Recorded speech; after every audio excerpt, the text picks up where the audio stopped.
Well, wait till.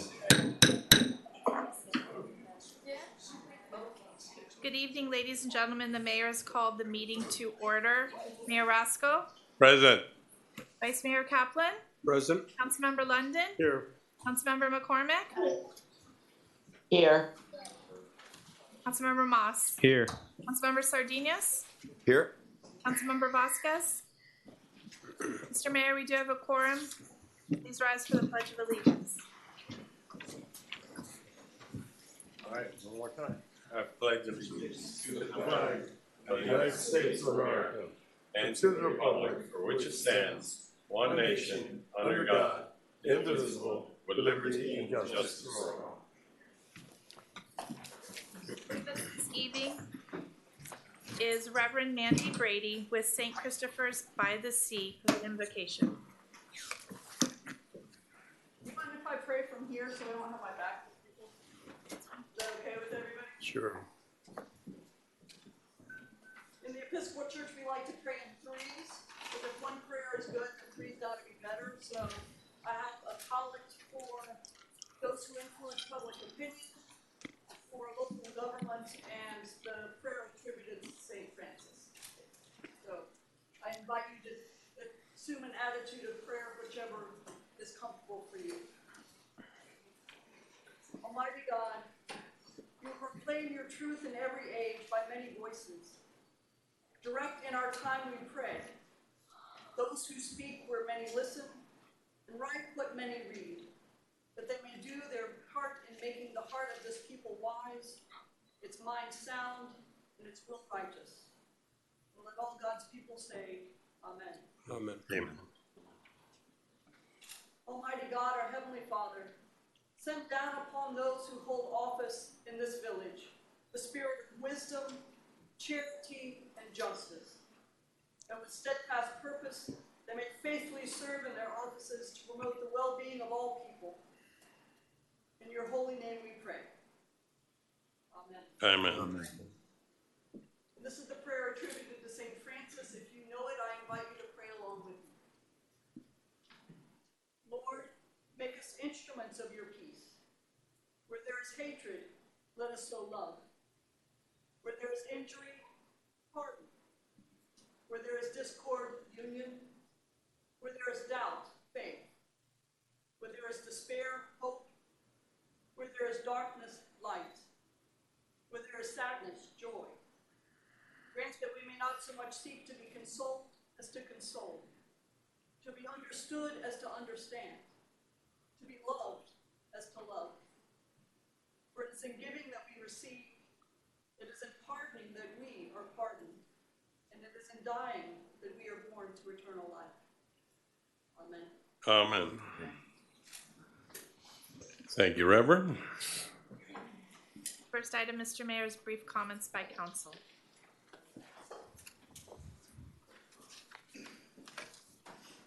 Mr. Kaplan. I feel confident in assuming that, Mayor, that you and Allison would agree that we had quite an experience at MAST the day we were there for that Green Warrior award ceremony. It was really terrific. And what they've been able to accomplish kind of out of nothing might well be brought to us to see what we can learn from them. I hope that can happen.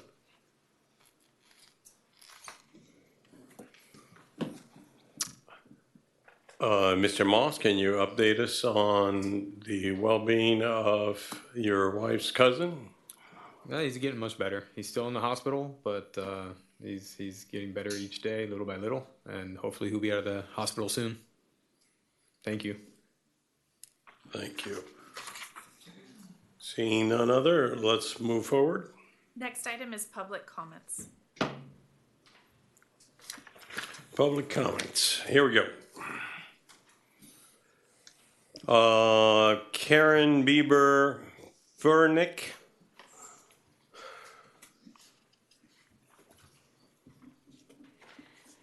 Hi, good evening. Karen Bieber Futernick, 798 Crandon Boulevard. I am here to unequivocally 100% give my support to approving the stormwater pilot programs, items 10E and F on the agenda. These are the agreements with SOP Technologies and AB Tech Industries. I'm a member of the Biscayne Bay Marine Health Coalition. I attended Biscayne Bay Commission meeting this morning. I attended the State of Water Conference last year. And I presented the importance of preventing debris from getting into our waterways to the American Public Works Association. We must prevent organic and inorganic debris from entering the system. Organic debris decays and produces poisonous, harmful nutrients that then flow into the bay. Fish kills, seagrass die off, coral die off, manatee deaths, it's all related. I know how important this is, the mission and this pilot program. Tallahassee also understands how important this is. They've allocated an incredible amount of money to clean water, to the Everglades, and to restoring Biscayne Bay to health. It's also important to the county, so much so that 6 months ago they passed unanimously a resolution directing the mayor to work with municipalities to develop new standards for design and construction of municipal stormwater systems. I have a copy of this here if anybody would like to read it. We are that municipality. We are the ones who need to work with the county to find the best solution for this problem. The train is moving in this direction of solutions, I'm really happy to say, so we're either on it or we will be left by the wayside. Finding best solutions is what pilot programs do. Think of it as a clinical trial to find a cure for cancer, because the poisoning of Biscayne Bay is a cancer on all of us, and we have to find a cure. Pilot programs don't succeed, and they don't fail. They teach us. We learn from them. We learn the right direction. This is a pilot program meant to find a solution. That's why we have them. That's why we have clinical trials. Back to the money. 75% of the cost will be available through a grant. So we're really only paying for 25% of the total cost. We've already purchased the material, so either we purchase it and don't use it, or we purchase it and use it. That money's already spent. Let's use it. We just need you to give the green light. It seems very much like a no-brainer. We can be part of the solution, and we need to solve this very important problem. So please give the green light. Thank you. Thank you for your comments. Next speaker, Julius Walsecki.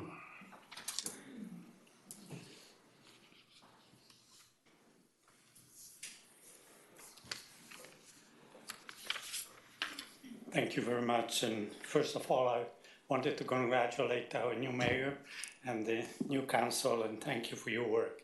I come here again to ask for some help. Your name and address, please, sir. Julius Walsecki. I live on Galen, 251 Galen Drive. Thank you. I come here again to ask for some help with the noise from paddleball courts of Ritz-Carlton.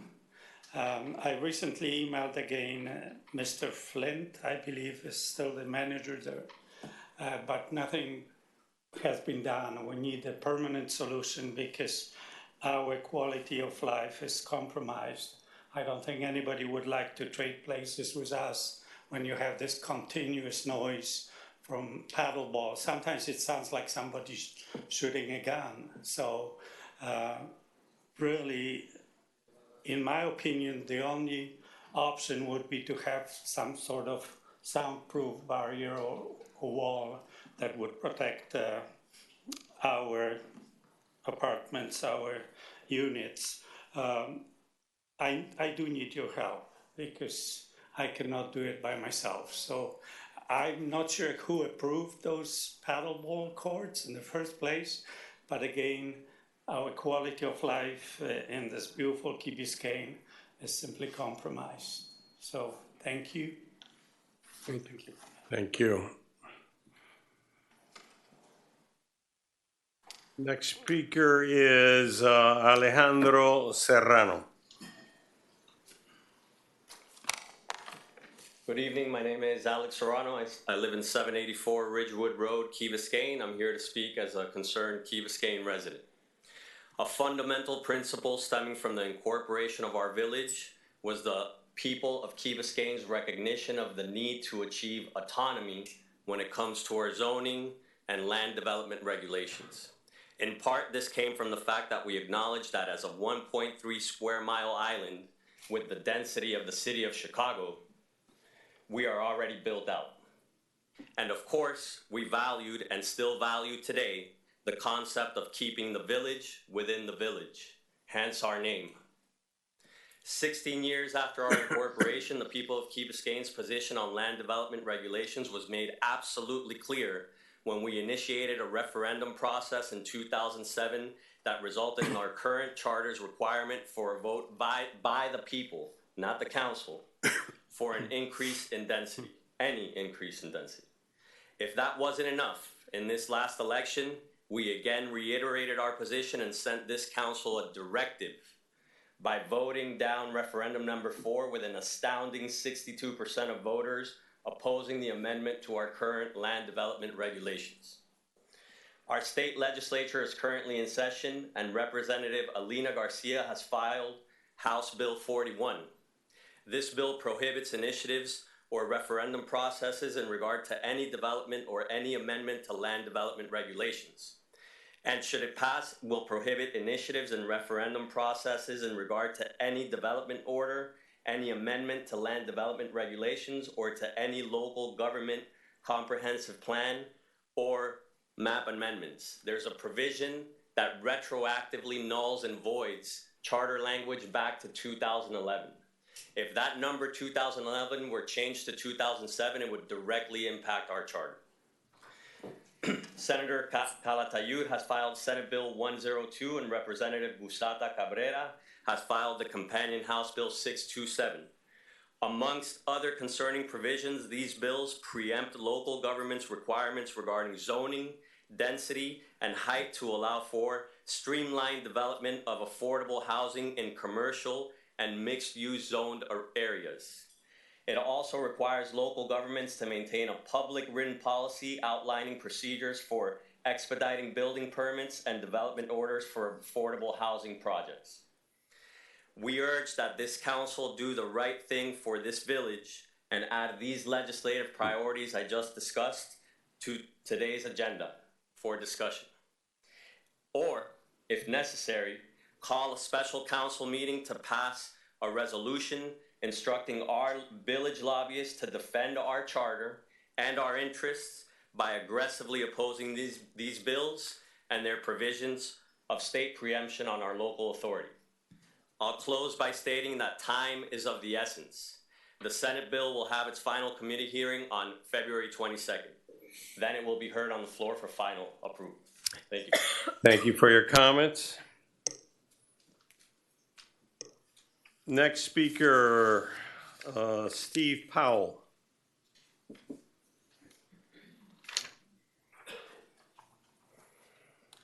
Good evening, council and staff. Steve Powell, 441 Island Drive. As an owner of both motorized scooter and bicycle, I would encourage our village council to move forward with enacting policies and enforcement of motorized scooters and bicycles which are consistent with village ordinances for golf carts and state laws which govern the same.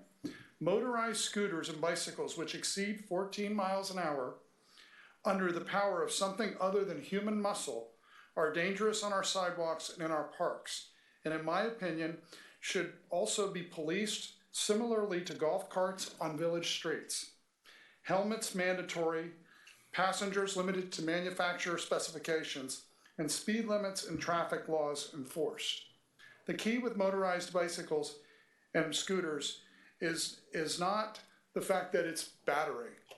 It is enhanced beyond human capabilities and should be governed beyond 14 miles an hour, in my opinion. Thank you. Thank you for your comments.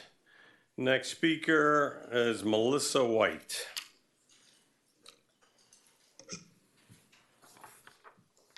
.370 Heather Lane. Hello, council. So I came tonight wanting to thank the village for VKB 311 app. Now we can all complain in constructive ways. To welcome the youth council and our commissioner and thank Mother Mandy for those words. And during public comments, I felt myself getting tense and uneasy because I heard this negativity that I was not sure where it came from or why. We're a wonderful village. We have really great things to offer. We have a grant from the state that we're going to see as a barrier island. Can we help keep the bay clean? Karen was much more articulate than I could be on that. We have opportunity to really spend and use our tax dollars to make our community better, which you guys really do a great job of. And I think sometimes, as Mother Mandy said, we should be instruments of peace and light. And when people bear false witness or say things that are true, we should stand up and say, that's not right. And do the job that you guys are all here, despite all of the criticism, and do so well. So thank you, and that's all I want to say tonight. Thank you. Thank you very much for your comments. Okay, we have some special presentations. Do you want to do the? Agenda? Yes. Approval, deferrals, additions, deletions, substitutions, withdrawals. Yes, so I will like to, we have Councilmember Allison McCormick and is Mr. Vasquez on yet? But, Yes, I'm here. okay, so, And Councilmember Vasquez as well. okay, great. To help them, Mr. Vasquez asked 10A, 10E, 10F, and someone else asked for 10D, so that we could take those out of order before Ms. McCormick is feeling very ill and Mr. Vasquez is on a trip. So we'd like to take those up first after these special presentations. Any Thank you. Petition discussion item, Mr. Serrano, about the lobbyist and what her position is in regards to the proposed legislation giving the state power over us or taking power away from us. That's 12B3.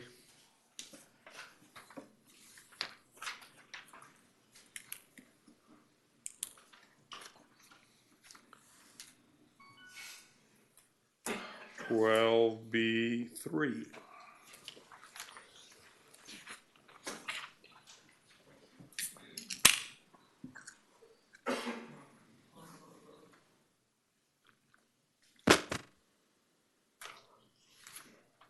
Okay. Mayor, if there is time to the village attorney report, I'd like to add just an update on a case that happened last week called Testa versus Jupiter Island, which may affect the village going forward. If we have time, if not. I'll put it under village attorney's report. Thank you.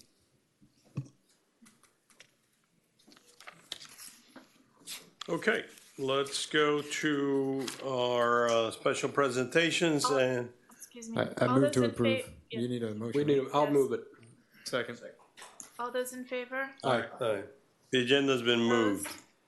Motion carries. We're delighted to have our county commissioner here, Raquel Regalado, and we'd ask her to come up and say a few words. Thank you. Thank you, Mr. Mayor. It's a pleasure to be here with you all. And also congratulations to you and to your new members.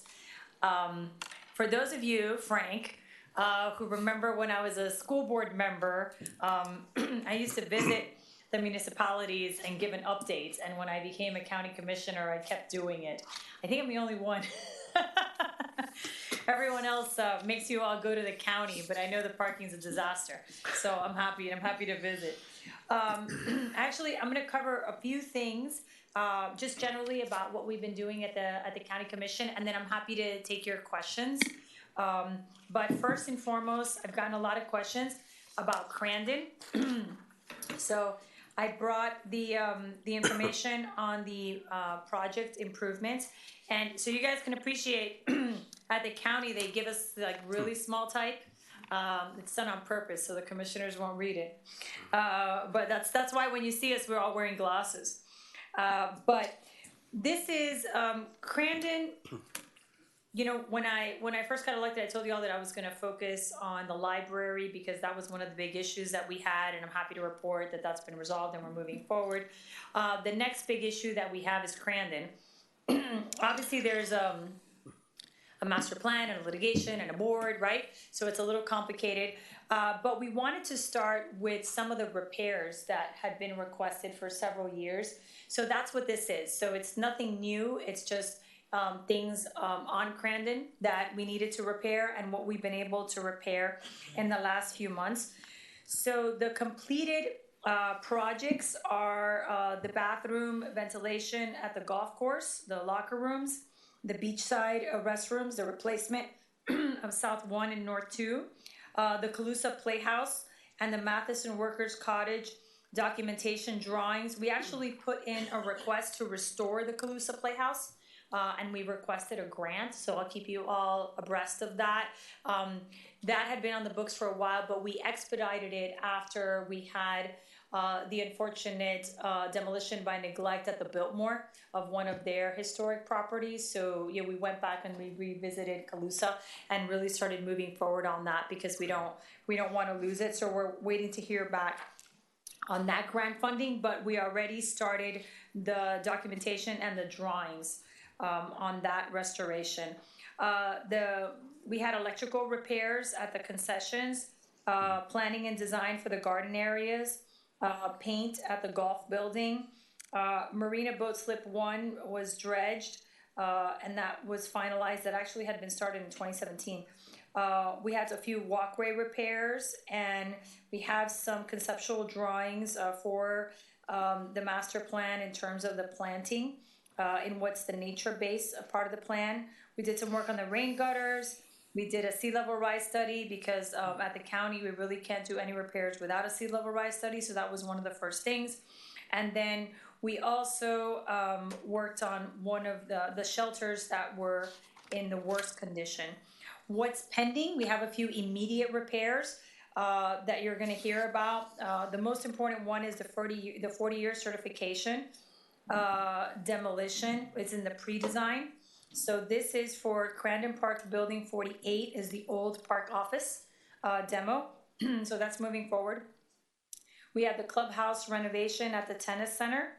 That includes replacing all the windows and doors with impact glass and windows throughout, replacing of all the interior tile flooring, threshold and trim, and replacing the ceiling lights, AC returns, and new aluminum overhangs above the doors.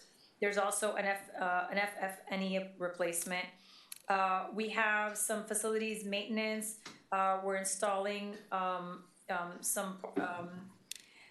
we're installing a few panels in some of the buildings, and then we have some issues with wiring, some irrigation that we're dealing with, and there is going to be a complete overhaul to the parking lot. So that's approximately 130,000 square feet. And drive-in Crandon Golf Course. That's going to be a combination of milling where required and new base. I don't know how many emails you all have gotten about the parking lots at Crandon, but I get a lot. So I'll send you information on that and the contractor and exactly when that's going to be done, because I think that's one of the big complaints that we get about the potholes over there.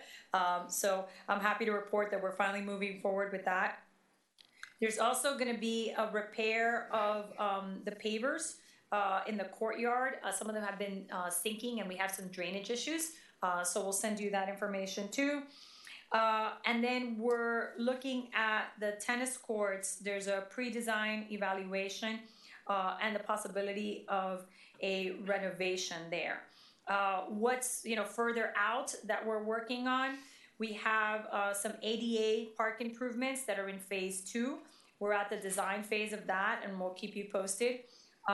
There's the marina conversion of boat ramp piers to floating piers and a canoe kayak launch that's also in pre-design.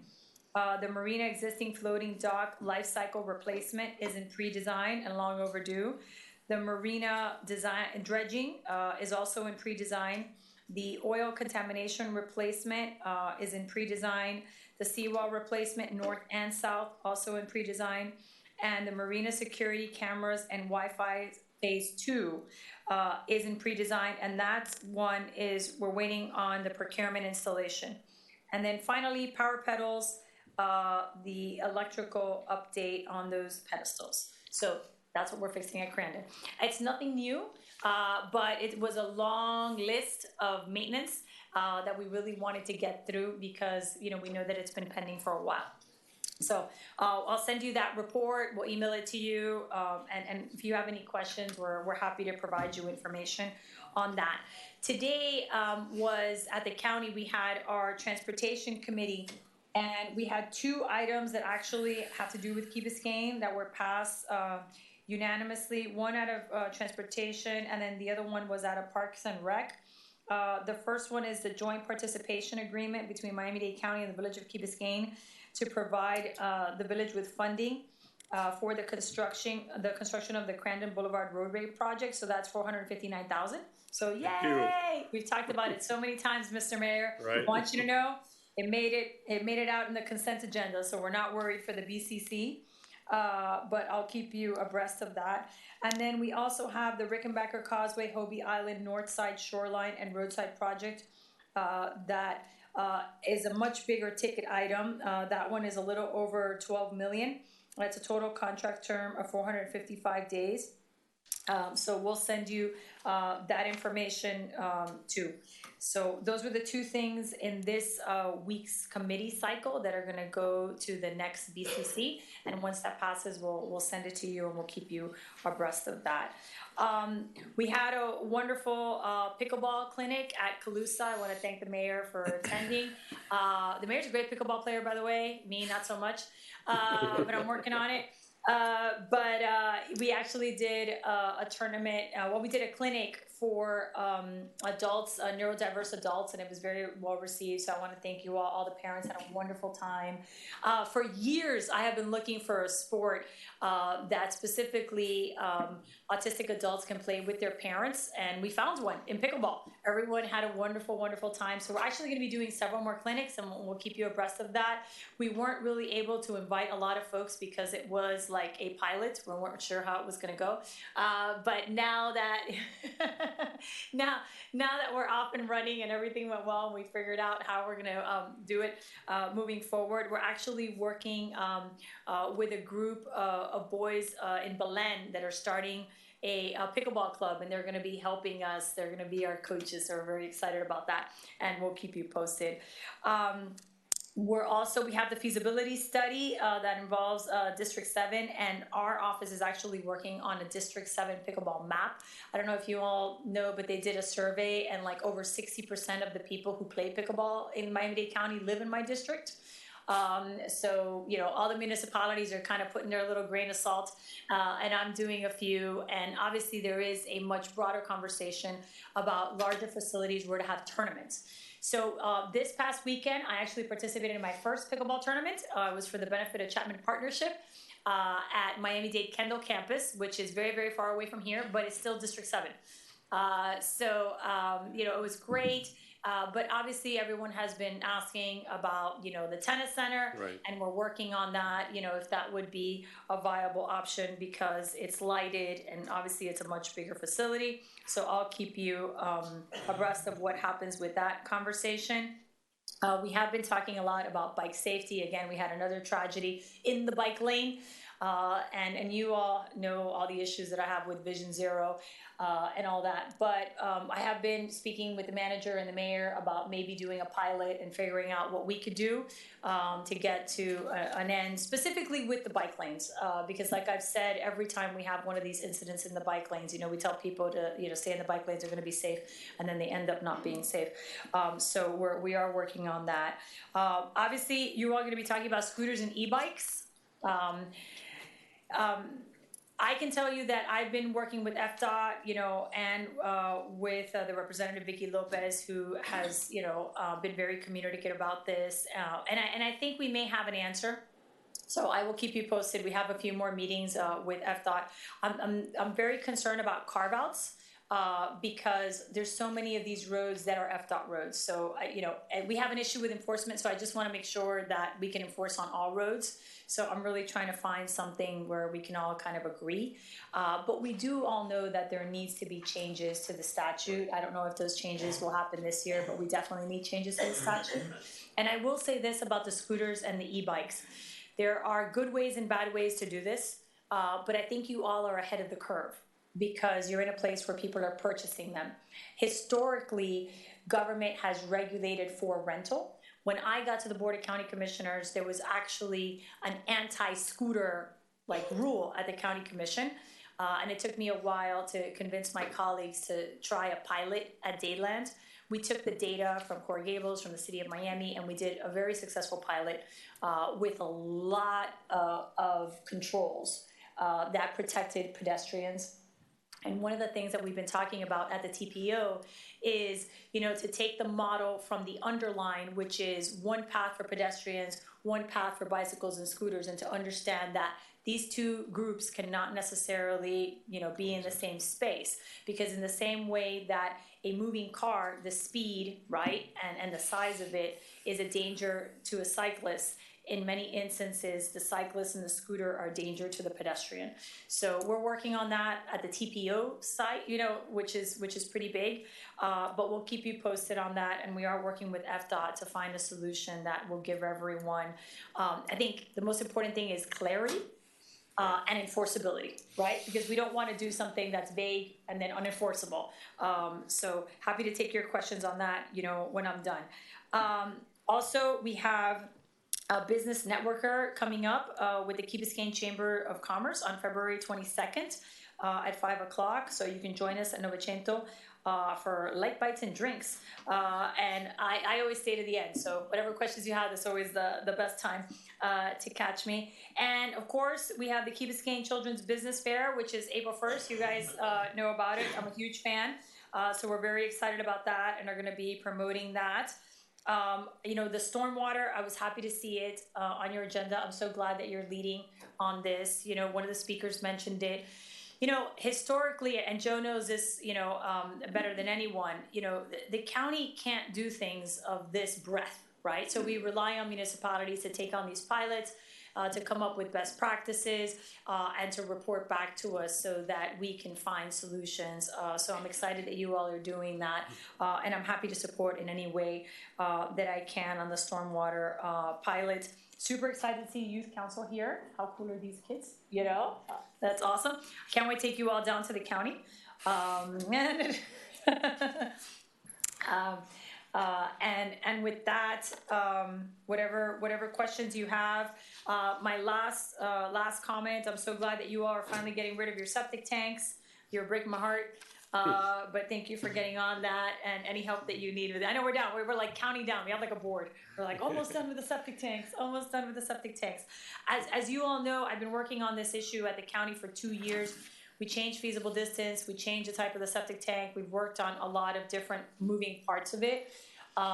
So the sooner you get rid of them, the better, because we're gonna keep at it until it gets to a point where it's going to be difficult, because they are contaminating the bay. They are the #1 contaminant. So I think that we can report we're down to less than 25. I know. 7 he said. 7? Six. Okay, so That's you work amazing. through some of the others. 300 or something? Yeah. Perfect. Yes. So I'm excited. Down to 6. We can be posted. When you eliminate the last one, we'll throw a party. Okay. So I'm very excited about it. Is it your house, Joe? You're the last one? Well, at the county, it's like a running joke. My fixation with septic tanks. We had a Halloween party, and several people dressed up like septic tanks. So yeah, it's a long running joke over there. So happy to take your questions. Thank you for your report. We appreciate it. Yeah, and anything Any you need, questions for the commissioner? I have one Become comment. an unaccustomed privilege to have our county representative here. Thank you for being here with us and standing with us generally. Oh, of course, yes.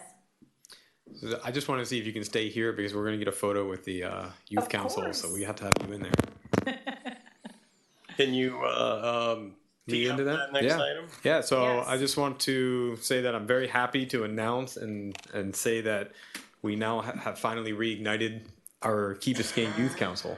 And we have an excellent group of kids here, from sophomores, juniors, seniors, that are all eager to do great things for Key Biscayne from the teenagers' perspective. So we're really excited about that. And I want to congratulate all 24 members this year. And also I want to thank all the volunteers and the people who have helped and their leadership in order to make this happen. So we've had a lot of residents that have been volunteering, helping. So with that, I'm hoping that we can get everybody to come up. We can go down and take a photo with all of you, and Commissioner Regalado, you can join us. And thank you for the invitation, because now you guys heard it. You guys are going down to the county soon. Yes. So excellent. Thank you. Do county commission, or we can do my infrastructure committee? I'm going to tell the lady to lead us. The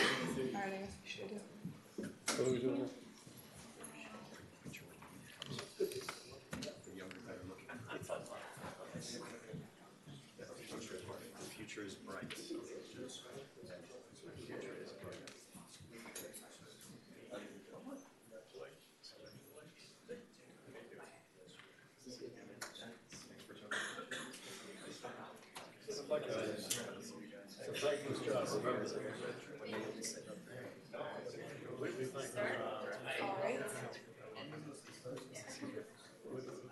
All right, so which one of you is running for office? Who's starting? The future is bright. Love it, love it. Can they see behind? Look, okay, well, you guys have to figure out, like, don't hide behind us. Yes, don't hide behind us. Oh, you'll very good. I can't see her. Oh, there we go. There we go.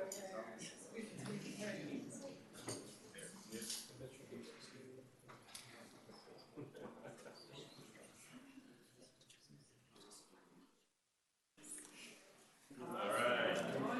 Yeah, thank you very much.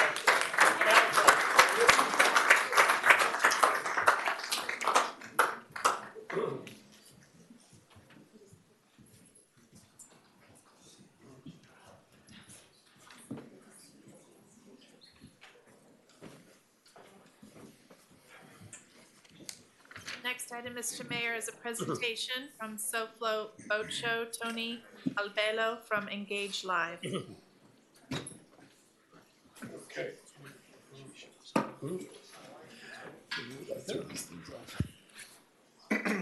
Hello, everyone.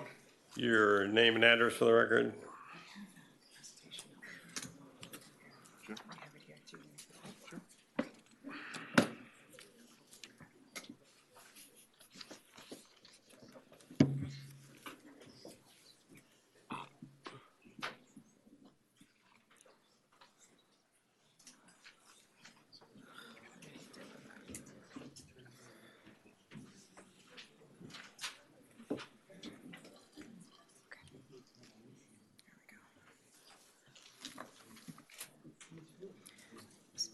The rest of the pictures are here. Okay. If you want, you just kind of click here, and then you can kind of go through. Everything is open there, okay? Good evening, everyone. Once again, my name is Tony Albello. I live in the city of South Miami. It's at 7990 Southwest 73rd Place out west from here. But I'm here before you today to talk a little bit about the SoFlo Boat Show and just a little bit of background about myself and my company. I've been producing events my entire adult life, starting with seafood festivals, beer festivals, music events, and things of that nature. And really, I started my career with fishing tournaments. I started producing fishing tournaments in 2001, and one of them actually became one of the largest fishing tournaments in the state, called the Grove Slam. It was around for about 15 years. I'm a Miami guy. I went to Coral Gables High, not far from here. I went to school with a lot of key rats back in the day. I don't know if it's still appropriate to call them that. But I know the area very well. I've been a boater my entire life, and I'm very lucky to be able to produce an event that marries my professional life of event producer with my love of boating. And what events do we produce, or does my company produce? We do the New Year's Eve for Bayfront Park and the city of Miami. We have been doing that since the Pitbull days, so many years now. We also produce House of Horror. It's a Halloween event that's been around for 20 years. Does over 100,000 people out in the west part of the county. We do a ton of other events, and actually this weekend, last year, we took over and are the producing partner for the Coconut Grove Arts Festival. And we are happy to report that last year we were able to increase their attendance and visibility, the most they've had in 10 years, and really turn the corner on an event which was, for many, a perennial Miami event. And it's an event that people would put in their Mount Rushmore of things that make Miami cool, except that it has been slumping in the years past, and we were able to turn that ship. Enough about me now, a little bit about SoFlo Boat Show.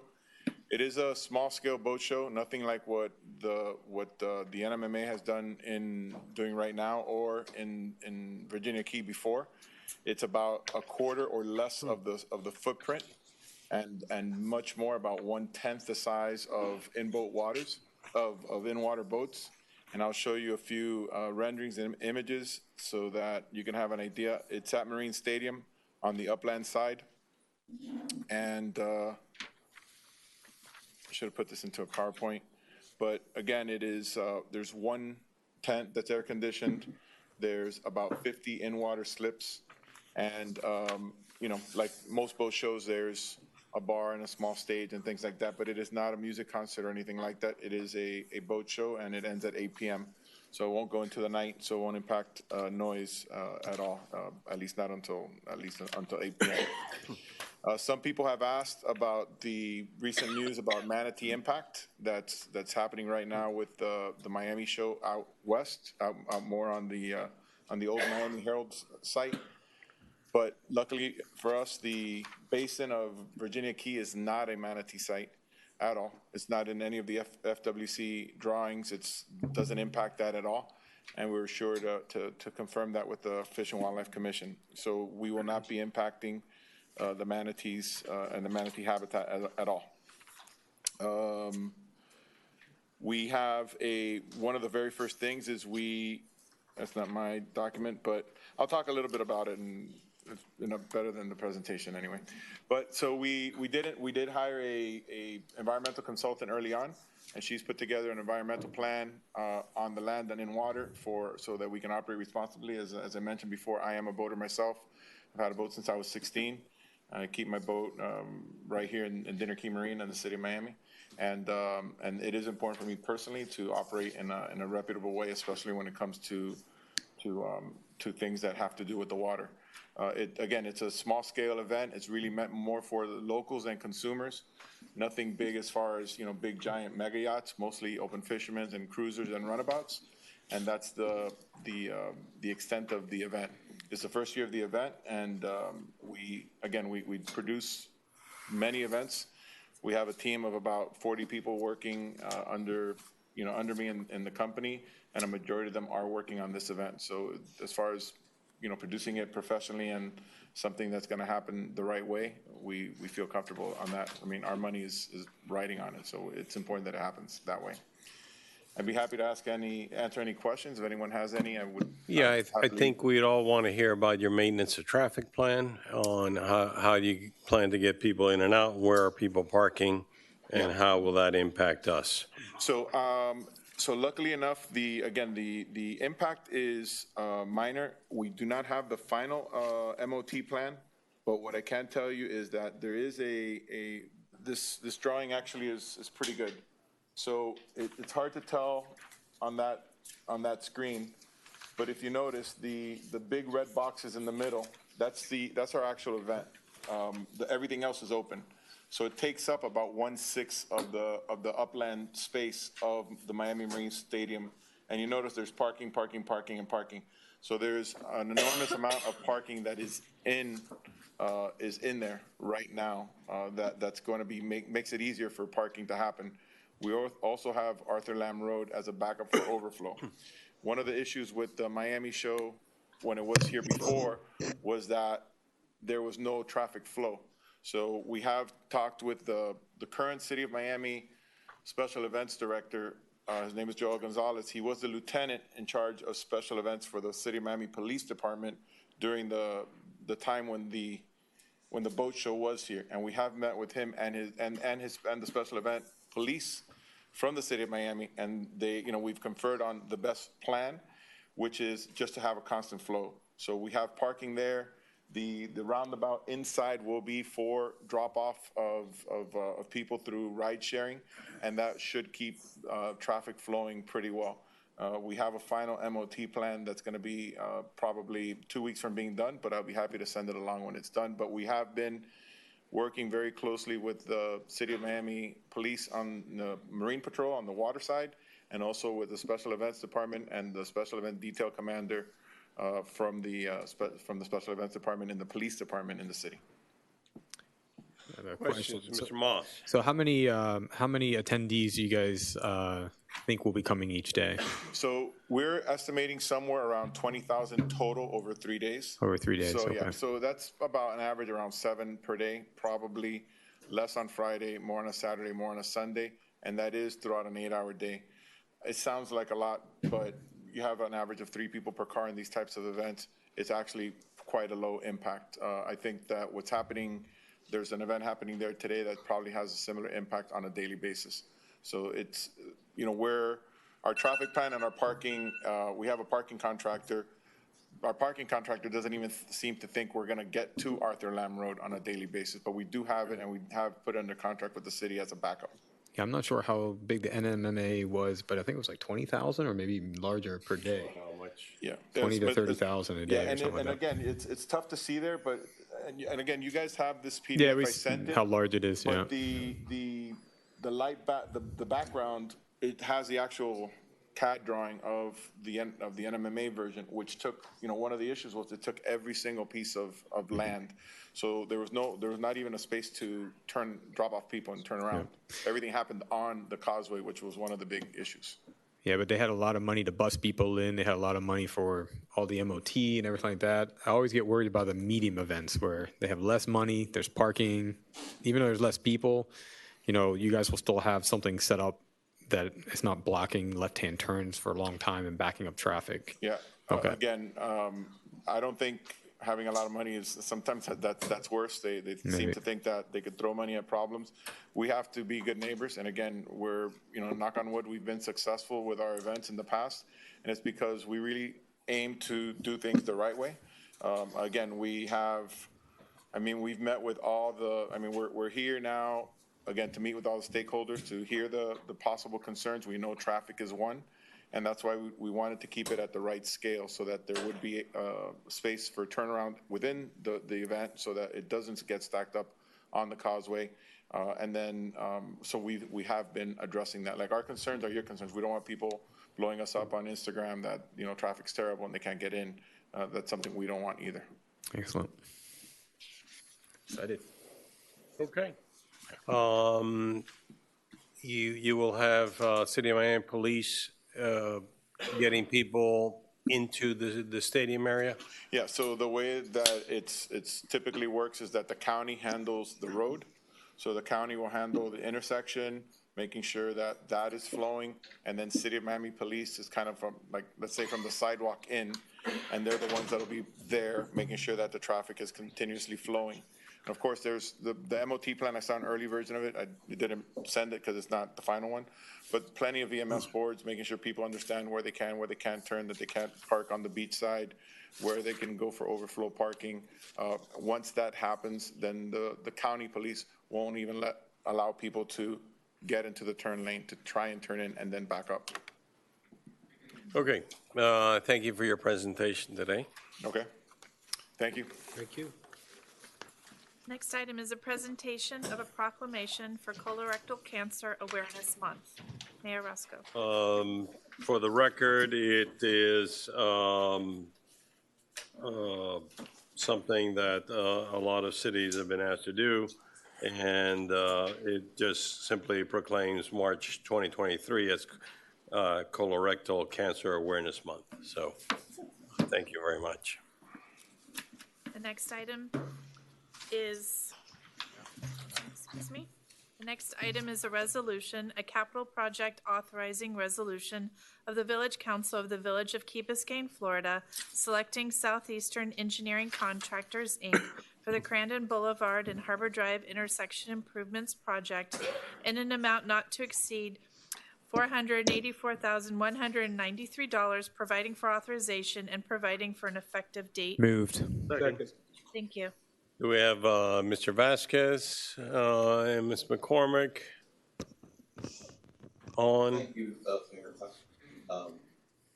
Go ahead, please. I don't know if you can hear me? Yes. Yeah, great. I get a little echo, but hold on. I wanted to thank the council, the mayor and the council for moving forward. Understand I'm here and I appreciate that. I just last council meeting, and I had before I said during that council meeting with great staff and talk about the project overall. Although I do still have some concerns related to the overall cost, I think when it comes down to I think we come up with potential. Not sure if we're getting that. You're not. Hello? The marvels of technology aren't quite what they seem. Yeah. There we go. That's a little better. You sound better now. Okay. Okay, so in meeting with staff, I think that, although I don't think, I think we could have probably put some thought more comprehensive. I think given the necessity that we have for traffic purposes, it move forward. However, at every time of a project, table approval, especially studied comprehensively, but very important. Other is also love and trust their capacities. I do still think a little bit of the is low where I will end up, but I encourage my staff by telling me that they will manage this project accordingly. And so, but I hope with those conditions to come forward with this project. Council member, unfortunately, the feed is not good, so we've had a really hard time understanding you. Okay. Well, I'll be brief. I mean, the issue here primarily is for future projects. I'm not happy with the fee. I think low. But have spoken with staff, and I'm encouraged about them speak with it. I mean, it will, project accordingly. So we don't have any change. Okay. I would also ask. Can you hear me well? No. It's a real problem. I'm sorry to say, but it's an interrupted feed, constantly interrupted. So, I wonder if maybe he dials in and calls. Can you give him the dial-in instructions and possibly he can call on his phone? See if that helps. I think the problem might be related to the fact there are microphones in the chamber. That could do it. Want me to try again? No, it's not going to work.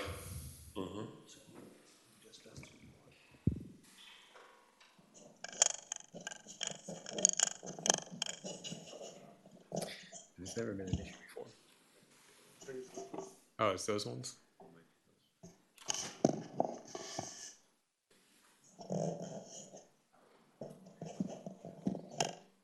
well, let's just try one more time. See if it comes across, Fernando, if it comes across. How about now? Can you hear me better? Promising. It always starts out good. That's the problem. And then it. Yeah, I'll keep going and well, so let me just say that I will approve it at this point. Okay. Stop right there. Did you say that you would approve it? Yes. Okay. Yes, I will All right. speak on it at a council. Okay, stop, because it's now goes off. All right, hold on a minute while your other council members have a discussion. Any other discussion? Ms. McCormick, any discussion on your end? No, I'm good to vote. Okay. It's a no-brainer. Yes. All those in favor of the project 10A? Aye. Aye. Any opposed? Aye. Fernando, is there an aye there too? Yep. Okay. All right. Move forward with it. Thank you. Let's go to 10E and 10F.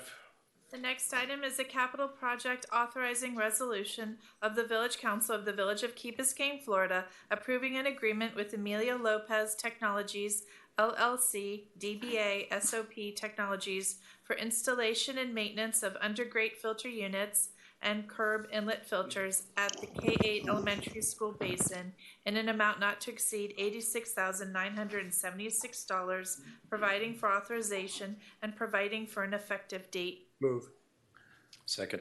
Thank you.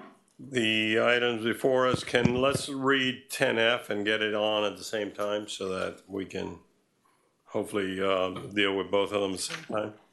A capital project authorizing resolution of the Village Council of the Village of Key Biscayne, Florida, approving an agreement with Abtech Industries, Inc. for installation and maintenance of ultra-urban filters in catch basins at the K-8 Elementary School basin in an amount not to exceed $123,500, providing for authorization and providing for an effective date. Move. Second. Thank you. Okay, both items are before us. Council asked for a couple of things to be before us today. We're complying with those. Roland, please kick us off. Thank you, Mayor. Thank you, Council. Both these items are related to the Stormwater Quality Pilot Grant that we successfully obtained from the FDP, which was approved at Council, previous Council back in June of 2022. Previous Council had asked us to reach out to AECOM, our stormwater design engineer, to get their opinion on the technology and its validity for testing through a pilot program such as this. And AECOM, based on the review, technical materials from both vendors, believes it would be beneficial for the village to learn more about the effectiveness of these technologies. They believe that the public works staff will have a better understanding of the feasibility and advantages, disadvantages of using these filters in the village of Key Biscayne specifically. At the direction of the previous council, we were also asked to find out where the Abtech Industries technology was deployed elsewhere beyond Key Biscayne in South Florida. And they provided information from the city of Chester, Pennsylvania, where 300 ultra-urban filters were installed. They've been installed for 3 years now, no flooding or major maintenance issues. Similarly, the Eastern Connecticut Conservation District has used them where they've been out for 4 to 5 years with normal operations and no flooding maintenance. Additionally, at the direction of the current council, I was asked to reach out to the Public Works Director from the city of Aventura to see where the SOP Technologies product, specifically the curb inlet grates, were deployed and how they were doing. The Public Works Director came out very positively in favor of them. They initially purchased a set amount to test out. They deployed them across the city in trouble areas. They performed very well. They decided to dip into their general fund and buy enough to deploy across the entire city of Aventura. And in the 3 years that they were out, they essentially paid for themselves through the fact that they no longer had to use their vac trucks nearly as much. Then similarly, at the direction of existing council, I was asked about whether or not the ABTEC technology was bench scale tested, and it was. They had 30 gallon per minute flow rate with 0 impedance, and they maxed it out at 300 gallons per minute, and it never overtopped. And at the direction of existing council, I was asked to invite representatives of both SOP Technologies and ABTEC Industries products. They were both part of developing the grant proposal, and so they're both here to answer any questions that you may have of them specifically. I would invite Emilio, who's the CEO of SOP Technologies, that is providing the curb inlet grates and also providing the under basket filters for the catch basin drains, and then COO of ABTEC Industries, Bob Backman, who represents the sponge technology. Also, it's an undergrate type basket, but it's enhanced with a sponge technology that essentially deals with dissolved constituents. And so they're here to answer any questions that you may have of them. Council, anybody want to hear from them? No. Come on up. Do you want to hear from them? Not right. Well, we have a question first. Yeah, together. First question would be to Jake. Jake, how often do we run a vacuum truck? How many times a year? To each inlet? At least once. Once a year? Yes. Okay. So now my next question is, reading this thing here on the Carl Gables, manual vacuum truck empty cleaning once every 2 to 3 months, or manual street sweeping truck cleaning 1 to 4 times per month. My question to you gentlemen is, the fact that we don't do this, how effective your rate's going to be in filters? Or should we buy these and start buying our own vacuum truck and vacuum everything on a regular basis? One thing that I'd like to add to my answer, I said once a year the catch basin cleaning, but the street cleaning, street sweeping done once a month. I'm talking about the vacuum truck. Vacuum truck to clean out the catch basins once a year. Once a year. So, my next, before you walk away, Jake, you say once a year. I'm talking about the vacuum truck that comes by and vacuums and cleans the trash so the debris doesn't go into the filters, into the inlets. That's once a year? That's, well, the catch basin, we open the grate, we go in there, we vacuum it out. But we just do the street. We have no street sweeping trucks. That's once a month. Okay. So my question then, gentlemen, the fact that we do this, how effective is this going to be? Or if we're going to be effective, should we be now employing street sweeping trucks and cleaning these things more often? Thank you for the opportunity. This is Emilio from SOP Technologies. So typically with a catch basin clean out, like the village is currently doing once a year, it's a much more involved process, much more labor intensive, because not only are you doing the catch basin vault, but also a pipe. In this case, you're only really doing a smaller, cubic area. So it takes about 5 minutes just to vacuum that out. So you can go much faster. You can get a lot more of them done. So even though there's an increased frequency, it doesn't mean that you're taking the same amount of time per location. It's about 5 minutes when we videoed it in the past. For the street sweeping, there may be an increase in the need for street sweeping, depending on debris accumulation. In the city of Aventura, they used to do it about once a month citywide. Then after they installed the curb filters, they went to once every couple of weeks during the non-rainy season, and during the rainy season, which I think they characterized between March and October, they went to weekly. That's why there's that range of 1 to 4 times a month. But that's all depending on analysis and what the debris loads are for the particular area. Fortunately here, what we're seeing in the last 4 months of 20 of our baskets in place, the amount of debris accumulation is very similar to previous analysis we did in Coral Gables. So we're not seeing too much variance there. So we would expect the need of every 2 to 3 months to clean out those baskets. So if we put in the baskets, does that mean that once a year when we're cleaning out the inlet, we clean from the top of the basket, or do you still have to take the basket out and clean bottom, since the filters should be making sure nothing goes through them? So is it still necessary to go remove them and go down into the inlet all the way to the invert? It's not necessary unless there is some other type of issue. For example, if there's roots that are growing down there or something else. Circle. Then again, how much time should that save, and how much money should we save by doing it that way? In other words, obviously, if it takes less time to do it, then it should cost us less to clean them out. Is that correct, Jake? If you're hiring a contractor who now only has to clean from the basket up, I would think that's much less expensive than going all the way down to the invert of the pipe. That's correct. And the question is, any idea what that would be estimated in savings? Not top of my head, no. I mean, time-wise, is it half the time? Councilmember London, part of the reason that we're doing this pilot is to understand the operational impacts of the technology. So that's exactly the sort of thing that we'd be finding out by collecting all this data. Well, should the technology be different to us than it is to Adventura or Coral Gables? It just depends on what's flowing into our system. I'm sorry? It just depends on what's flowing into our system. That is why we want to try it out here.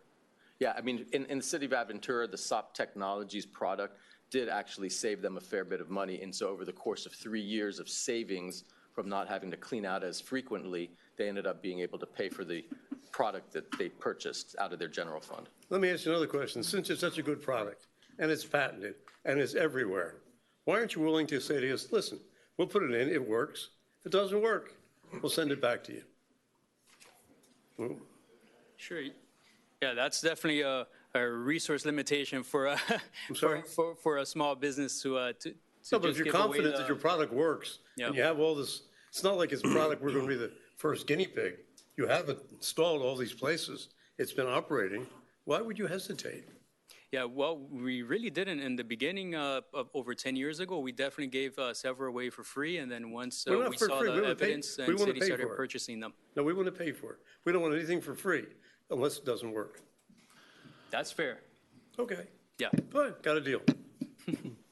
If it doesn't work. You want to take a shot at that? There. Where we put the concept of this plan together was to test two different types of technologies. One is technology that is capturing trash and debris. The other one is also trash and debris, sediment, and dissolved contaminants that are in your water. When you're trash and debris right now, if you don't have anything other than catch basin, that goes one of two places, either to your drainage wells and clogs those drainage wells up, or goes out in your outfalls. So the most logical place to capture that trash and debris, large debris, is at the catch basin. It's the most efficient place to remove it and not let it get out into the We bay. agree. The second part is what's going to go through the one device, which is fine sediment, which also contains contaminants, nutrients, et cetera. That's what we're going to filter out and demonstrate, capture there, and not let it sit in your network of your stormwater system or get into your well and also discharge out. So it's much easier to clean that out right at the catch basin than it is to clean out a 2,000 feet of linear pipe of storm drain. So that's what we're trying to demonstrate here. In order to do that and make sure the information we're collecting is defensible, we're following a very tight quality control, quality analysis plan that's defensible based on Florida DEP's guidelines. And most of the funding that's being used is for analytical analysis, because we have to use accredited labs to analyze for heavy metals, nutrients, et cetera, both what's flowing into your catch basin, but also what's flowing through the technology and coming out the back end to demonstrate the cleanliness of the water that now is going to be discharged into your wells or into your outfalls. Okay, when you talk about what you're looking at phosphorus and total nitrogen, and the numbers I see for Coral Gables, and I guess the other one's Aventura or wherever, is that the amount you captured, or is that the total amount? In other words, it looks like you got about 1 ounce in a year of phosphorus and another couple ounces a year of nitrogen in a year. Is that the total, or is that what you captured? Yeah, that's Councilmember London. That's relative to the SOP technologies, Well, fine. I mean, not addressing both. But go ahead. Sure.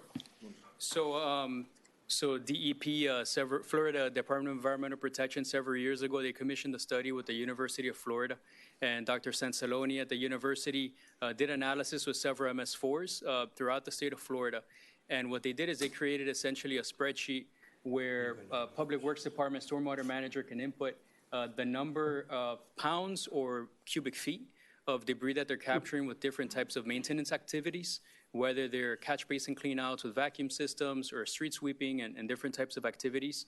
And then you can plug in the numbers there of your total weight or your volume, and then that tells you what that represents or what is contained in there in terms of total phosphorus and total nitrogen in pounds. So that's how we derive those numbers. So that's not in addition to the debris. It's, using the weight that I we're understand. capturing, and then that's what that translates to. That's not my question. That's not, my question is, when I see something, 75 thousandth of a pound, okay, that you're getting of total of phosphorus, is that what you're capturing? And if you're capturing that, what is the total amount going through that you're not capturing? Yes, for in our case, with the type of analysis that we're doing, that specific data is not gathered because of the method of analysis. But I do believe there's different types of analysis that's being conducted with ABTEC, so maybe they'll have some numbers that they will generate on their end for that specific data point. So, but then this means that 75 you're capturing, correct? No, it's 0.075 Correct. pounds. That's what you're Correct. capturing. Correct. We have no idea, though, how that relates to the total amount of phosphorus. Is that right? Correct, yes. In this case, yes. Okay. And I assume the same thing goes for nitrogen. So we don't know if that's a good number or bad number, if it's 100% versus 1%, correct? Well, surely it's a good number because it's less nutrients getting into the It's better than waterways. something. So it's highly beneficial. For example, more than 1,000 pounds of debris has been collected in the past 4 months, only with 20 of these. But in terms of relative percentage, that would definitely be a different type of analysis that have to be conducted. So we can give a percentage reduction. Well, that's what I'm saying. So we don't know if this is very effective or efficient by these numbers. Yeah. If I could help try to answer that question, if you look at what typically flows into a catch basin, you have large trash and debris, and a percentage of that is organic, which has nitrogen and total phosphorus related to it. And there's very fine sediment that also has a portion that's organic and nitrogen and phosphorus, and then there's dissolved content. Their technology is going to capture is a large trash and debris and remove a percentage of that nitrogen. And what that model that he's talking about, they're able to capture of the total trash. It's typically, what numbers there were, I think it was 30 and 70% of that trash that they capture is organic, and they removed it all. Some of it will get by there and will end up into the discharge stream, wherever that is. With ABTEC's technology, we're filtering it out, so we're capturing finer particulate. So anything about 80%, anything greater than 500 micron is going to be captured in the UUF. And we also have the Smart Sponge, which is going to capture over 80% of the dissolved content. One of the things that's unknown here is what percent is dissolved, which is called orthophosphate, and what is particulate. Typically, it ranges about 5% is dissolved, and the rest of it is particulate, anywhere from very fine particulate all the way up to large trash and debris. So to give a summary answer to your question, if you're filtering the water and capturing trash and debris and about 80% of your sediment, you're going to remove over 60% of your total phosphorus of what goes into that catch basin. That was the sponge? Yes. Thank you. Okay. That was my question. All right. Mr. Moss, you have some questions. Yes. So with this system that we're putting together, especially with the ABTEC, because I've looked at the SOP a lot. I saw you guys did Aventura, Miami. I think you guys did Hollandale Beach. So I was reading through a lot of your documents. ABTEC, I don't see as much down here in South Florida and what we're dealing with. I see it more in Pennsylvania. I think there was one in Connecticut. That was just some examples I did. Some examples. We have over 30,000 installations all across the country, so I wasn't going to, over the past 20-some odd years, Sure. I wasn't going to give you that lengthy list. Yeah, that's fine. Yeah, I'm not saying that I'm just kind of trying to compare like somewhere in like Miami-Dade County, Fort Lauderdale with these kind of low-lying. Back before, and I can't remember what hurricane it was, there was a full deployment down in the Keys. They didn't monitor much of anything back then. It was in there for actually capturing hydrocarbons coming off vehicles leaking gasoline and oil, and they were using our smudge pumps for hydrocarbon absorption, but they also captured trash and debris. They were installed, and that whole infrastructure got destroyed. I forget the name of the hurricane that impacted that area. So I believe they're not still deployed down there because they changed their stormwater infrastructure after that. Okay, so my question is, will this system hinder the flow of the water when in a heavy rain event? No, it's designed to handle what's called bypass flow. We put a collar in which sits on the lip of where the grate sits. And that collar directs the flow so it goes into our ultra-urban filter. And that will handle most of the flow that goes down through. In extreme weather events, it's designed with an open gap space between the collar and the end of the filter itself, and that's to allow for bypass flow. And that bypass flow is greater than it'll handle greater than 10 times what's the water quality treatment flow. So it's not going to hinder the flow of what you see in extreme rain event. We've had them all over the country. For example, they're in California, and during the rains that they just had out there, none of the UUFs caused flooding back up on the street. Now, the infrastructure did cause flooding because they couldn't get the water into the catch basin and in the pipes and discharge it someplace. That caused flooding back up, but the unit itself didn't. The other advantage we're doing here is because it's a very controlled study, if we're going to be here during most of the rain events. If we know there's an extreme rain event, we'll monitor for that, and it takes about 5 minutes to lift the grate and take the unit out, and we can defer from that during that rain event and not do the study during that rain event. So we can have a contingency of how to handle that if there was a hurricane event type scenario. But in most of the rain events here, typically, it's going to bypass the flow just like it is now. The hindrance is probably going to be the infrastructure, not the UUF that we've installed. The other point I'll make to that is we looked strategically around K8 and picked areas that don't chronically flood, even when it's just a normal rain event, but are typical for traffic, et cetera, so that the characteristics of the pollutants will be similar to what you'd see right out here. I think the street out here I've seen flood 4 or 5 times when I've been here since last spring. Even with a simple rainstorm, we're not in these catch basins here because the pipe infrastructure can't handle the flow of water. We're in other areas strategically and picked out. So my question, I guess, then is, I'm a person who likes to see it happen before we start putting money and things into anything. Even in my business, somebody says, hey, we have this new product. Let me try it. I'll see it. And if I like it, we'll do it. Mm-hmm. If, for instance, you're saying it doesn't hinder it, but then we see that it is having problems, what do we do in this pilot program now? We started the project, the first rain come, and everybody's like, oh my God, this is not going to work. It's starting to flood. Nothing's going through. We just started the pilot program. We're supposed to take this for a whole year. Do we continue doing this and putting money forward, or do we take this out and just say we're done with the program because we're not going to end up using them if it's not going to let water go through? Well, that was the purpose why we picked catch basins that aren't typically do not flood under normal rain events, but may flood under an extreme rain event. And I can't dictate that, just like anyone can't really dictate when those rain events occur. But as an example, if the infrastructure can handle the flow, the UUF is designed to allow that flow to bypass, both within the open area vertically as well as the open area of the catch basin, because we don't fill the whole catch basin up with our filter. It's directing the flow just into the filter so that it can still bypass. So we're not taking the whole volume of the catch basin up with the filter. The other design parameter is you'll have an inlet pipe typically because they all connect through, and an outlet pipe.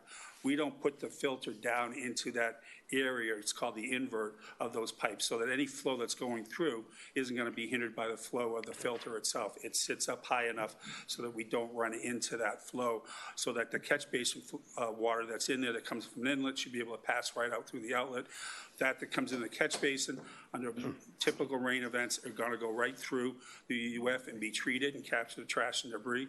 And as Roland mentioned earlier, very similar sizes to what we're installing here. We've put over, the limitation we had 300 gallons a minute wasn't a limitation that the water would still go through. Is in our facility, we don't have the capacity to flow 500 gallons a minute or 700 gallons a minute. If that's the flow going to one of your catch basins, it's going to flood in the street because your pipe can't handle that flow. It's not because of the UUF. So manager, I don't know if you can answer that question. If the system, obviously you're confident it's going to work, but if it doesn't work right off the beginning, what do we do? Do we continue the project all the way to the end, monitoring it, doing the research and development for this? If it's something that we already see right at the beginning, like this can't work for us here. So I just want to know, what do we do in that decision at that point? I guess I would have to ask, how would you define not work, I guess? I'd have to understand. The water is restricting.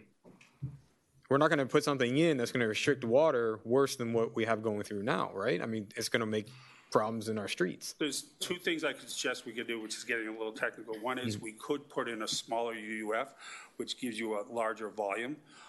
Granted, the frequency of cleanout would now be greater because you got a smaller capturing device in there. That's one. The other is, based on what we've observed, if we're in an area we find that, hey, there's flooding occur or could occur, and we take the catch basin out and the flooding's still there, There are a lot of other catch basins, so we could take that unit and pick another location, because the catch basin diameter or geometry is they're all very similar. So you could move from one catch basin to another. So there is a contingency to adjust and move to other locations. We'd identify, is it the restriction of the filter we've put in, or is it restriction because we anticipated that area wasn't going to flood that often, but because of rain events that happen this coming year, they are going to flood because the infrastructure can't handle the flow of water. Yeah, and I think what I'm saying is that we are going to put the money into this in the event that we're trying to see if we can use it at the end of the day. And I just want to know that if we come to the determination in the middle of the project, at the beginning of the project, that, oops, this is not the product that we can use, do we continue the whole grant all the way through? Or do we say, we can't use this product, let's stop? I don't know. I mean, are we in the research design to take this all the way through to give the data and tell everybody, hey, it doesn't work for us, you can use the data? I just want to know, what is that? Mr. Manager. I mean, I guess, failure, the purpose of the test is all about water quality. So, that's really what we're trying to determine. So, but my understanding, you're saying it's not failing in water quality. You're saying it's failing because it isn't allowing flow. So it's not, the study's not failing, it's causing backup. Yeah. Well, obviously, if it has a major problem of flooding, we're going to have to address it.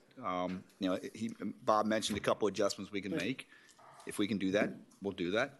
If it doesn't work, if it causes flooding, then I think we'll all have to come to agreement. It says it causes flooding, and we'll have to make that decision when it comes. But I think we're, jumping ahead before we even know what the technology can do. These systems are already employed in our stormwater system right now. We've had a number of rains, not all the systems, but a couple of the systems are. Yeah, but that's been my concern from the beginning is I know we're testing the pollution portion, and I'm totally fine with that research and development piece to do, right? All I want to make sure is have our confidence in the most important thing is to ensure that the water's flowing through, because all this other testing we're doing is meaningless to us if it doesn't allow water to go through. And I know that Fernando, when he was speaking about it, he was a little bit concerned about flow, and he's a flood engineer. And I think what Ed kind of just proposed, and I think you said something that, I kind of don't like that, but, you say, hey, we don't put these in for free. But at the end of the day, this is research design that's actually helping your company a lot. Why? Because this is marketing. If it does well, it opens up the gates for other communities to look at you and say, hey, I want to use this. And this becomes bigger and bigger. And if this is a partnership, we're putting 25% of the money, the state's putting 75%, asking you to put a couple in, just saying, hey, we just want to make sure that the flow goes through. If it looks good, let's rock and roll and go through this. That's the kind of saying like, hey, we're all putting a little bit of, we're all taking a little risk in here, and you guys are confident that yours works. And maybe we do what Councilmember London says, like put them in, and if it works, we'll pay for them. If it doesn't, just take them back out. But I just want to have that confidence level when we go into a pilot program is that, hey, these things can really work. We're not going to have that front end like, hey, this doesn't work now. Why we're going to start studying all the pollution if it doesn't even allow water to get through at a rate that we need it to. So I was a little disappointed that I was hoping that we could get this in before a couple of rain events. And I think we had one a week ago and maybe another one before that. It would have been awesome to have seen it. And our conversation would be, flow went well, let's go. We didn't get there. So, but that's my concern. That's my biggest concern. Okay. All right. One quick thing, Joe. We need to move on One here. real quick thing. One quick Maybe thing. this will solve it. What you mentioned was there's a bypass when you have more than a certain flow. So my question first is, how many gallons per minute before you hit the bypass?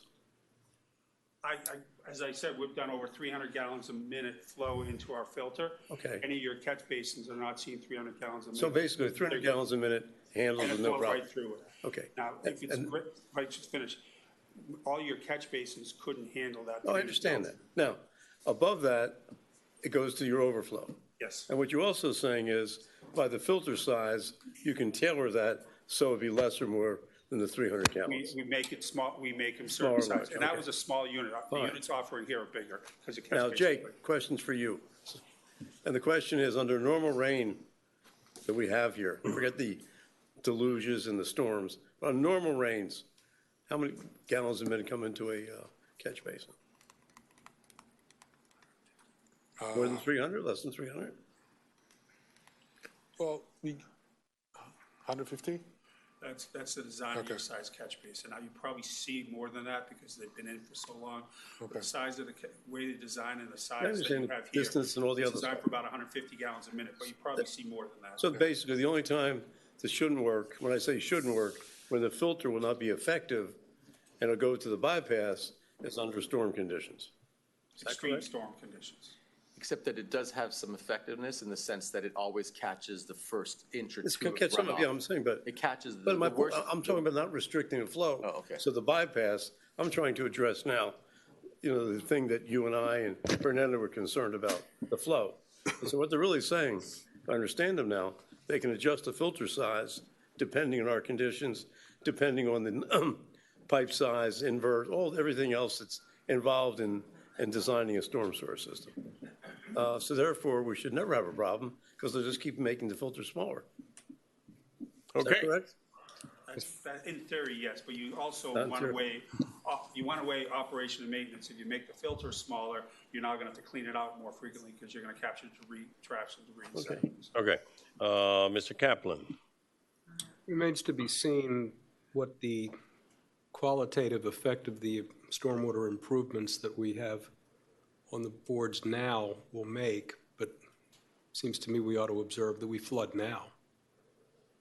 So we're talking about maybe augmenting the seriousness of a problem that is, where it occurs, serious. On the other hand, Insight, the experiences in other communities in Connecticut, New Jersey, and elsewhere, and the communities that you mentioned in Florida, don't reveal flow problems. We have water quality, clean water concerns. We've undertaken to try to figure out through empirical knowledge how to improve the situation that's afflicting the region generally, us here too, as far as clean water goes. We ought to try it. Okay. Do we have Mr. Vasquez still on and Ms. McCormick? Are they Alive and well? I'm good to proceed. I'm fine. Yes. okay? You both of you are fine. Okay. All right. We have a resolution before us. Can I ask one question? Just I'm Yes. curious about, I assume that what goes into the bypass area, there's no way to measure what gets through because it didn't go through the filter? What gets lost? Potentially, yes, because part of the study is to measure also the influent water quality and the effluent water quality. So what's going into the unit and what's going out the bottom. So we would, if it is in bypass mode, we'd still measure the You'd flow still that's measure. going in. Now, what will be hard to tell is what portion goes through the unit and what is in bypass, because that's technically very difficult to measure that flow rate. Okay. Okay. We have 10E and 10F before us. Any further discussion? Seeing none, will call the question. All those in favor say aye. Aye. Aye. Any opposed? Nay. He basically said he'll take it back if it doesn't work. So we have one nay. Are you a? Well, now, since he said he'll take it back if it doesn't work, I'm fine with it. Okay. All right. Can't wait till he takes it back. Nobody's taking it back. Item E and item F pass. Mr. Mayor, should I continue with 10G because it's No, 8 o'clock? let's go to the ordinances right at this point. Or should we do the public comments because it's 8 o'clock? No, let's do the ordinances first.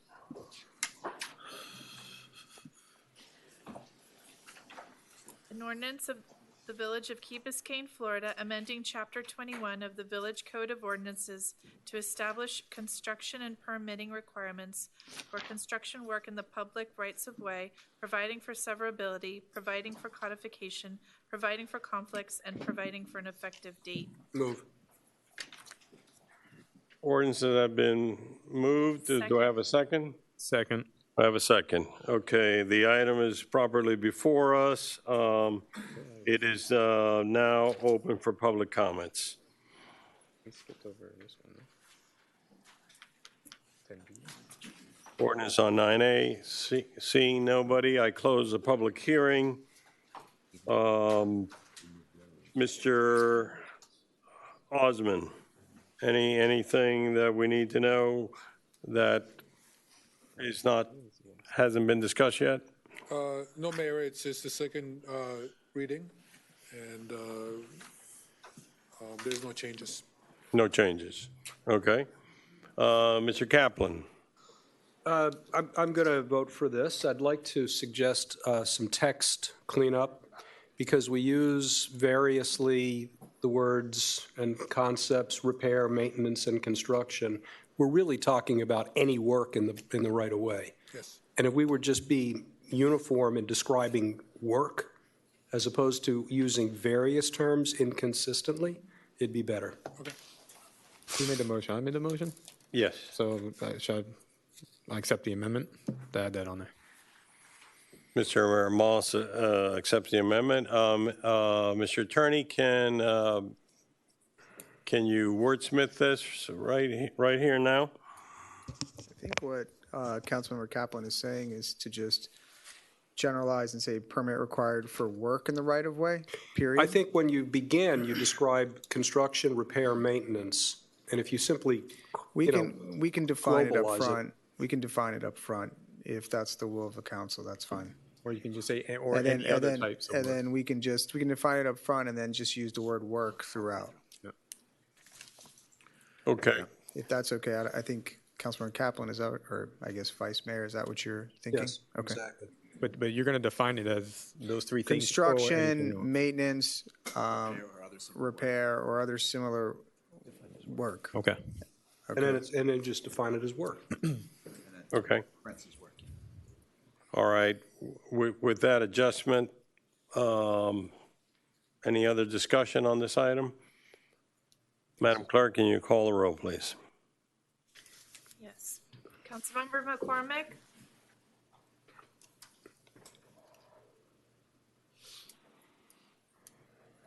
Yes. Councilmember Moss? Yes. Councilmember Sardinius? Yes. Councilmember Vasquez? Mayor Roscoe? Yes. Vice Mayor Kaplan? Yes. Councilmember London? It's funny. The ordinance passes on second reading As amended. as amended. Next. Next item is an ordinance of the Village of Key Biscayne, Florida, amending ordinance number 2022-06, which adopted the budget for fiscal year 2022-2023 by revising the 2022-2023 fiscal year budget amendment number 3, providing for implementation and providing for an effective date. I don't think I have a quorum right at this second. We do not. No, we do. Okay. The ordinance is before us, has been moved. Moved by anyone? I'll move. Thank you. In a second? Second. Thank you. Tab 4. Okay, the 9B is now open for public comments. No one signed up. Seeing no one come forward, public comments are now closed on the item. We're on 9B. Any discussion on 9B? Mr. London, you're recognized. Thank you, sir. 3 items, I guess, Jake? The Design K South Central Stormwater Basin, another 789. This is all the balance of the AECom contract? Colleen? The AECom contract isn't the full 789. That's the balance? No, we don't have the full contract. Well, you have, Sorry. we gave him a contract for 30% design. Yes, but we haven't done the 30 to 100%. The remaining 30 to 100% is accounted for in this $700 plus $1,000. How much did we agree to pay them? That'd be Dr. Samimi. Exact question. He's out. Sorry? Dr. Samimi knows the exact number. Well, but not it's to the about penny, but, you know. $200,000 or so. How much?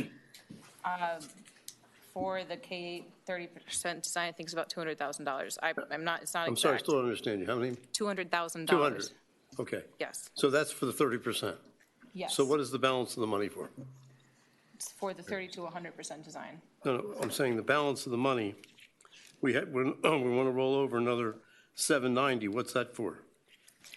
The AECOM gave us a quote for the 30 to 100% design. In total, the 30 to 100% plus the 30% is going to be about 1.8 million. But we only agreed to the 30%, correct? Yes, you've only approved the 30%. So, and the 30% is covered for a couple $100,000. So my Yes. question then is, what's the other 790,000 for? We plan to start the 30 to 100% sometime this year. The contract would go to you as council to approve. We wouldn't be able to bring that to you if we didn't have any funds in the project. So basically, what you're saying is you expect us to approve going past the 30%, so you're getting the money ahead of time, assuming we're going to approve. Is that right? It's kind of a chicken or egg situation. We can't actually do anything without any funding to pay for the project that would come up. So we would bring the contract to you. You could say no. That's happened before with capital projects, and then they don't happen and the funding doesn't get used. But it's sort of it's a set aside in the capital program for that particular project. That's kind of like how all the projects work. We don't spend it all immediately. We have to bring the contract to you for every capital project. You can say no. But you brought the capital project to us for the 30%. We said yes. Yes, we have not brought the 30 to 100% to you yet. Oh, we're asking us to roll it over. Which basically says you want to do it the old-fashioned way, not the design build. Is that correct? Because for the No. 30%, we can go to design build. To build the project, we have to design it to 100% regardless of what kind of procurement method we use. Okay. All right, It's going to fine. cost money to do that. The formulate and promote resilient infrastructure integration and implementation program, another $1 million. What's that for? That's for the Resilient Infrastructure Implementation and Integration Program, the comprehensive program for our 5 lines of effort, including shoreline protection, utility undergrounding, stormwater, roadway raising, and It's all together. regulations. Okay, fine. And lastly, but not least, underground utilities, we approved 500,000. Is that correct for what work is being done now? The Sorry, I survey? didn't hear that. What was the The question? underground utilities. Yes. Then what is that? That is a survey?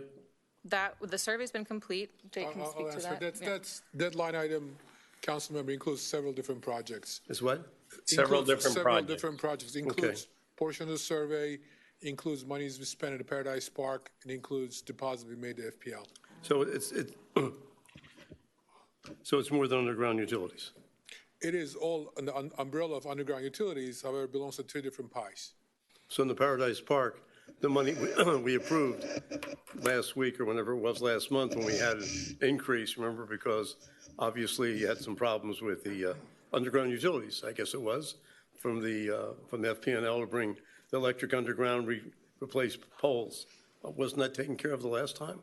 No, that increase was due to, again, that there were several different items in Paradise Park that increased the cost. And undergrounding was one of them, yes. you're Major right. one? Yes. So what is this? Is it been using the same thing here again? It's not, it's just forwarding the money forward. It's not the Let me new answer that real quick, expense. Jake.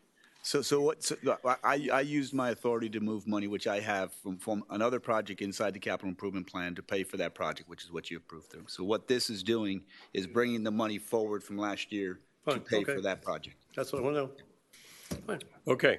Any other questions on the matter before us? Do we anticipate any more rollovers or amendments, budget amendments? Are we done at this point? I'll address that one. So we go through an annual budget cycle, and what we're currently going through right now, besides execution, is also going through the audit. So we should have the audit completed by the end of March. By the end of March, we'll be able to find out at that point whether we're going to roll money forward. It will not be project-based. It'll be just an audit of the 22 budget, and we'll come to you with a recommendation of where to put that money. Do you have an anticipated amount, what that might look like? Not yet, no. Okay. I guess to follow up on that question, can we make the system work next year so that we don't have to do these rollovers? Absolutely. That Okay. is something we're already working on. Thank you. Call the roll on this ordinance, please. Councilmember Moss, Yes. Councilmember Sardinius. Yes. Councilmember Vasquez, Mayor Roscoe, Yes. Vice Mayor Kaplan, Yes. Councilmember London, Yes. Councilmember McCormick. Okay. The ordinance is adopted on second reading. Next ordinance. It's an ordinance on first reading, an ordinance of the Village of Key Biscayne, Florida, creating the Sustainability Advisory Board, providing for severability, providing for codification, and providing for an effective date. So moved. I would like to move it. Second. This is my request. It's my ordinance. What we're trying to do is to do something that we've done in the past, which is to look at, I think, Frank, you were involved with the Green Committee at a different juncture. And all we're trying to do here is to set up an advisory board that will help us and work through a lot of these things, especially the ones that we have been in the weeds on this evening, so that we have a committee that can also look at these kind of things and work with us. So I look for your support on this ordinance. Any questions? Mayor, I know that you and I spoke about a potential Oh, amendment. yes. Go ahead. The mayor asked if we could add language that this board report back to the council on a yearly basis. Our code already requires it, but he wanted to put it formally in here. So if that's okay with the council, if this passes, we would add that language. Call the question. Would that be language then that we would add to all boards retroactively? I believe our code says that by every December or something, to the extent that the board should report back yearly. This ordinance is only specific to this board. So okay. Usually the way it works is that these boards either sunset on a specific time frame, or they sunset upon delivery of a report, or they don't sunset. So until the council decides. So I guess I'm just heading towards just requiring a standardization across all boards and making sure that boards are adhering to their terms and that we're getting fresh, new ideas through those boards. Because I happen to know there are some boards that continue to have people on there that are longer than their terms. And I want to make sure that we're just going back and revisiting that, very similar to how we're revisiting all our vendor agreements and making sure that everything is standard. I would suggest maybe the clerk, I think, has a running list and I know that was a priority of the last council to accomplish what you were saying. So maybe the clerk can circulate what you put together about the members and their terms and when vacancies are coming up. Okay. We're on 9C. Madam Clerk, please call the roll. Councilmember Sardinius. Yes. Mayor Roscoe, Yes. Vice Mayor Kaplan, Yes. Councilmember London, Yes. Councilmember Moss. Yes. The ordinance is approved on first reading. Next ordinance before us. The next ordinance is the first reading of an ordinance of the Village of Key Biscayne, Florida, amending Chapter 30 Zoning and Land Development Regulations of the Village Code of Ordinances, creating Section 30-42, Development Incentives for Stormwater Management, providing for severability, providing for codification, providing for conflicts, and providing for an effective date. Move. Second. Thank you. Been moved and seconded. We're required for a public hearing. At this moment, I open the public hearing.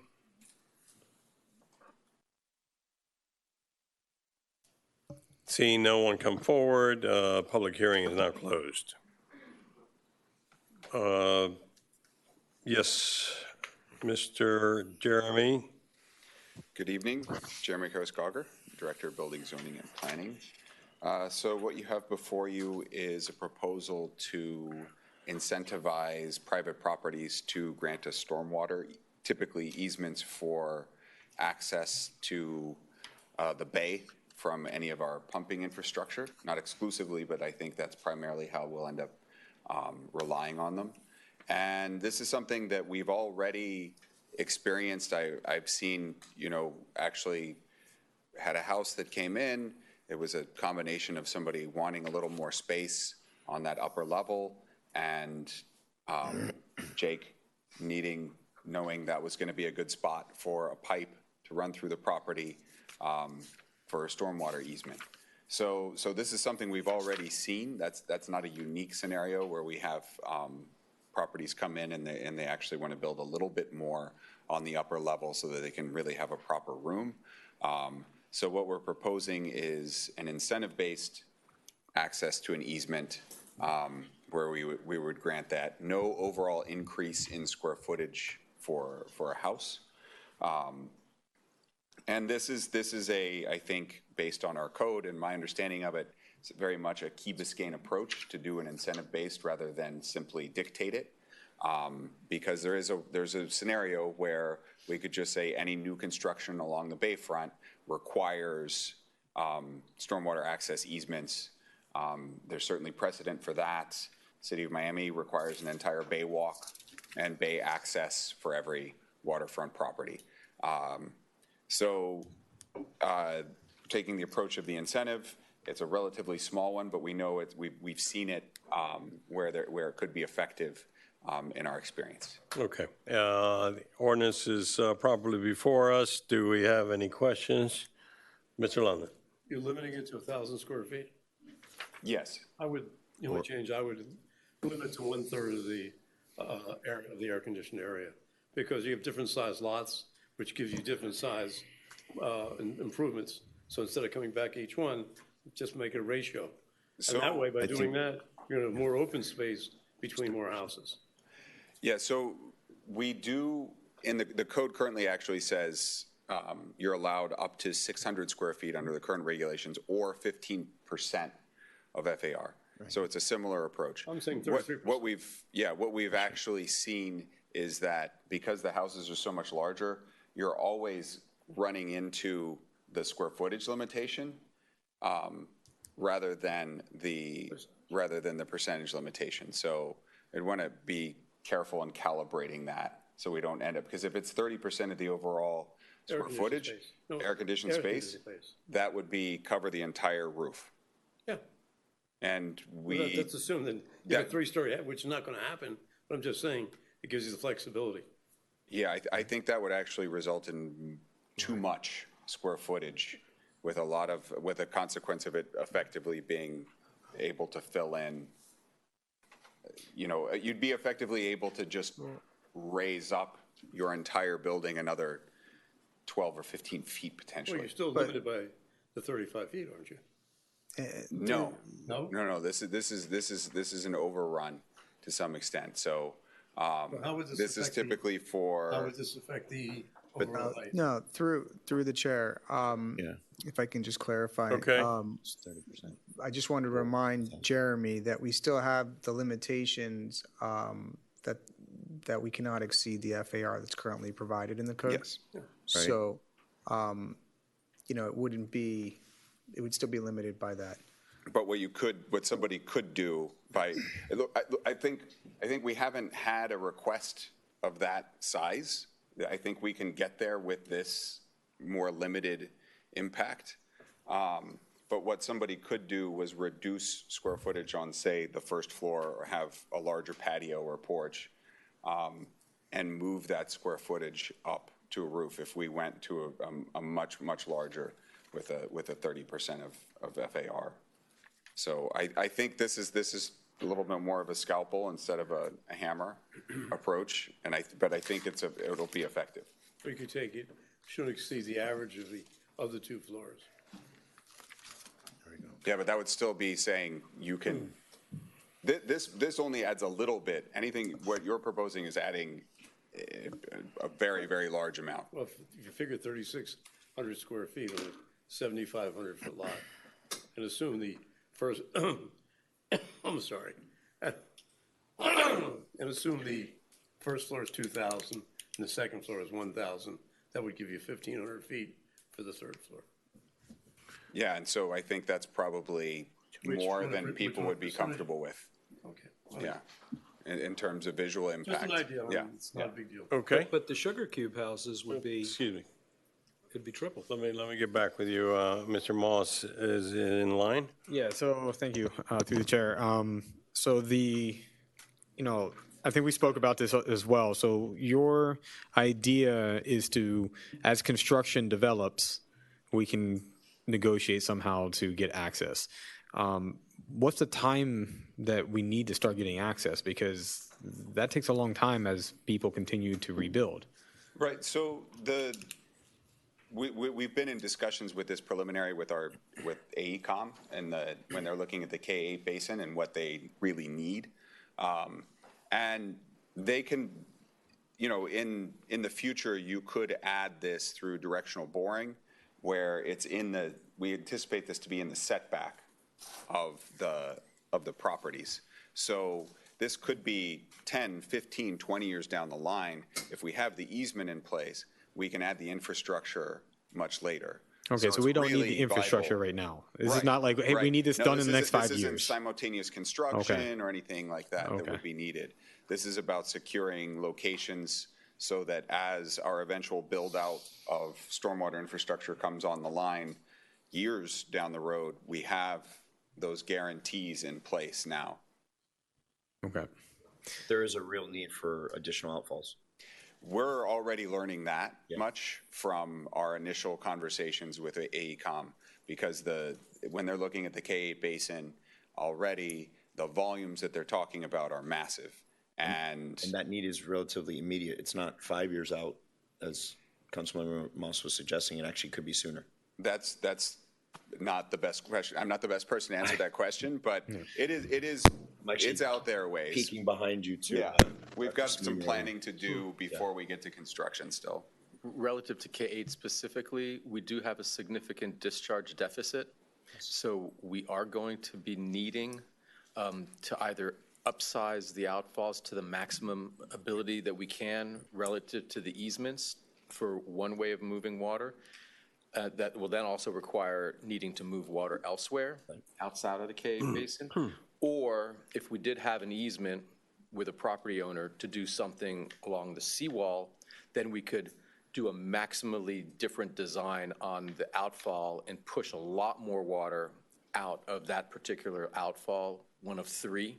And we talked about dissipation. Yeah, and that's something that we're going to have to take up on a site-specific basis, and already something that we're considering reaching out to that homeowner for, because if we can do that type of maximally enlarged outfall with diffuser, then we can end up moving a lot more water and not have to worry about moving that deficit outside of the K8 basin. So if I could explain, what we're talking about is there's the pipe that gets to the seawall, but if you just had the massive amounts of water we're talking about just shooting out of that pipe, you might make a new boat channel where you're scouring. You'll scour out the bottom. You actually need to take that water and put it through like a shower head, but linear along the seawall.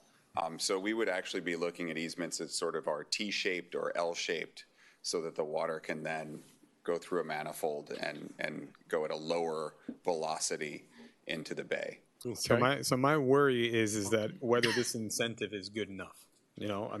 Will people really take this incentive or not? We could always start with this one, and if you see, I guess, maybe there's some other way of adding it. Or I don't know if we make this open to the director to find what they're looking for and say, hey, we can make a decision and make it a little bit more open for you guys. But can I remind you, this is first reading? No, it's fine. I just want to give you something to think about. Okay. And to respond, though, this has been in response to a couple of projects that have come in where this would work. Good. Great. Yeah. So I urge all my colleagues to get with the staff. Mr. Kaplan, you needed to. For second reading, I'm going to vote to approve this for sure. And the concern about, there are other methodologies for acquiring space if needed, if not by incentive. This is cheap and free. I get it. I'll looking at Brett. We've had a conversation for 20 years about design criteria. When you grant incentives, the result is sometimes reflective of the law of unintended consequences. So taking that 1,000 feet and parking it in a way that is deleterious to the neighbor, but could otherwise be harmless if done differently, causes me to ask you and all of us to consider whether we ought to be thinking about some kind of design review criteria or a standard to be applicable in implementing this. And I think something along those lines, or capturing it via a part of the rules, perhaps, it can't be adjacent to the side wall. Something where, or even on the village side wall, right? So, and to the neighbors, to the public realm, it has to be set back from those sides. Something along those lines would, I think, do the trick to minimize impacts. So it's always stepped back. I think so too. Councilmember, are you suggesting that on second reading they bring kind of some ideas, or? I think that that's a worthy undertaking. Yeah. Mr. Mayor, I mean, what I hear from, at least what I think I hear from the council, is I think we need to have some discussions, and so what we'll do is we'll set up a meeting with each one of the council members individually. I've heard a bunch of good ideas that I think we can integrate. So instead of just coming back with like 7 different ideas, we can bring back to something that's more coherent in the next reading. Sounds like a plan. And through the chair, if I may, Yes. I just want to, for the benefit of the public and the council, to know that this ordinance will not increase floor area ratio at all. We wrote that in there specifically because obviously that would trigger a referendum. So it's just a bonus system. So it's just moving around how you can use your square footage, not more. Thank you. And that's a good segue, because we actually do include an incentive available for commercial properties here. Again, it's another way for them to get to their maximum. It doesn't increase their overall square footage. But it's worth noting that under our current regulations, we're not allowed to locate public infrastructure in those locations. However, we think it's important to make sure that we capture the ability to get easements in case we make that change in the future. Okay, thank you. Madam Clerk, seeing no other discussion, call the roll. Mayor Roscoe? Yes. Vice Mayor Kaplan? Yes. Councilmember London? Yes. Councilmember Moss? Yes. Councilmember Sardinius? Yes. The ordinance is approved on first reading. The next item is the first reading of an ordinance of the Village of Key Biscayne, Florida, amending Section 30-199, legal nonconforming signs of Chapter 30 of the Village Code of Ordinances relating to the continuation, reconstruction, and alteration of legal nonconforming monument signs in the multifamily and planned unit development zoning districts, providing for severability, providing for codification, providing for conflicts, and providing for an effective date. Moved. Second. Thank you. Been moved and seconded. Any discussion on the item? Seeing no discussion, Madam Clerk, call a roll. Yes, sir. Sorry.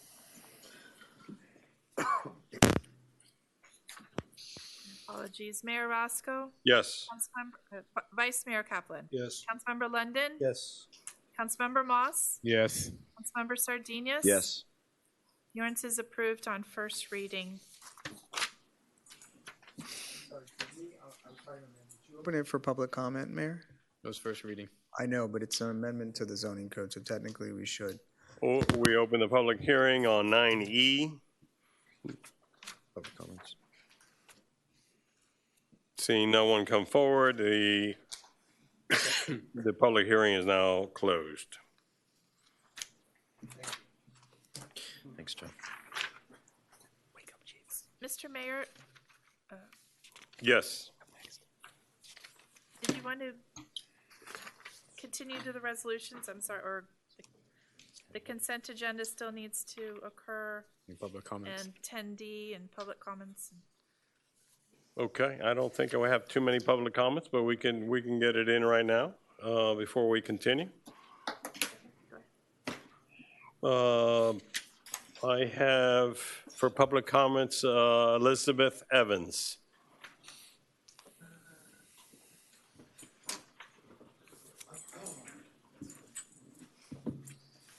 Hi, Elizabeth Evans. I'm at 785 Grandin Boulevard.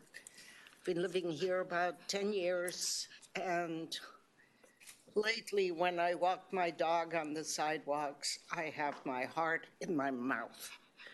I have bicycles, speedy bicycles coming at me at 28 miles an hour, followed by scooters at 28 miles an hour. It is the scariest thing. Somebody suggested I should walk my dog on the grass. I don't know why I should have to walk my dog on the grass. I grew up in Bogota, Colombia, where drivers are crazy. I then went to Boston, Massachusetts, where drivers are crazy. Then I came to Miami, and now I have little 13 and 14-year-olds, crazy drivers, not respecting, and you cannot hear these silent bikes. I mean, if they had any kind of sound making, you could move aside, but nothing. All of a sudden, they're on top of you. So I hope you make some good regulations to control this. It's really getting out of hand. Thank you. We really appreciate you coming. Thank you. Next speaker, Mariana Tello.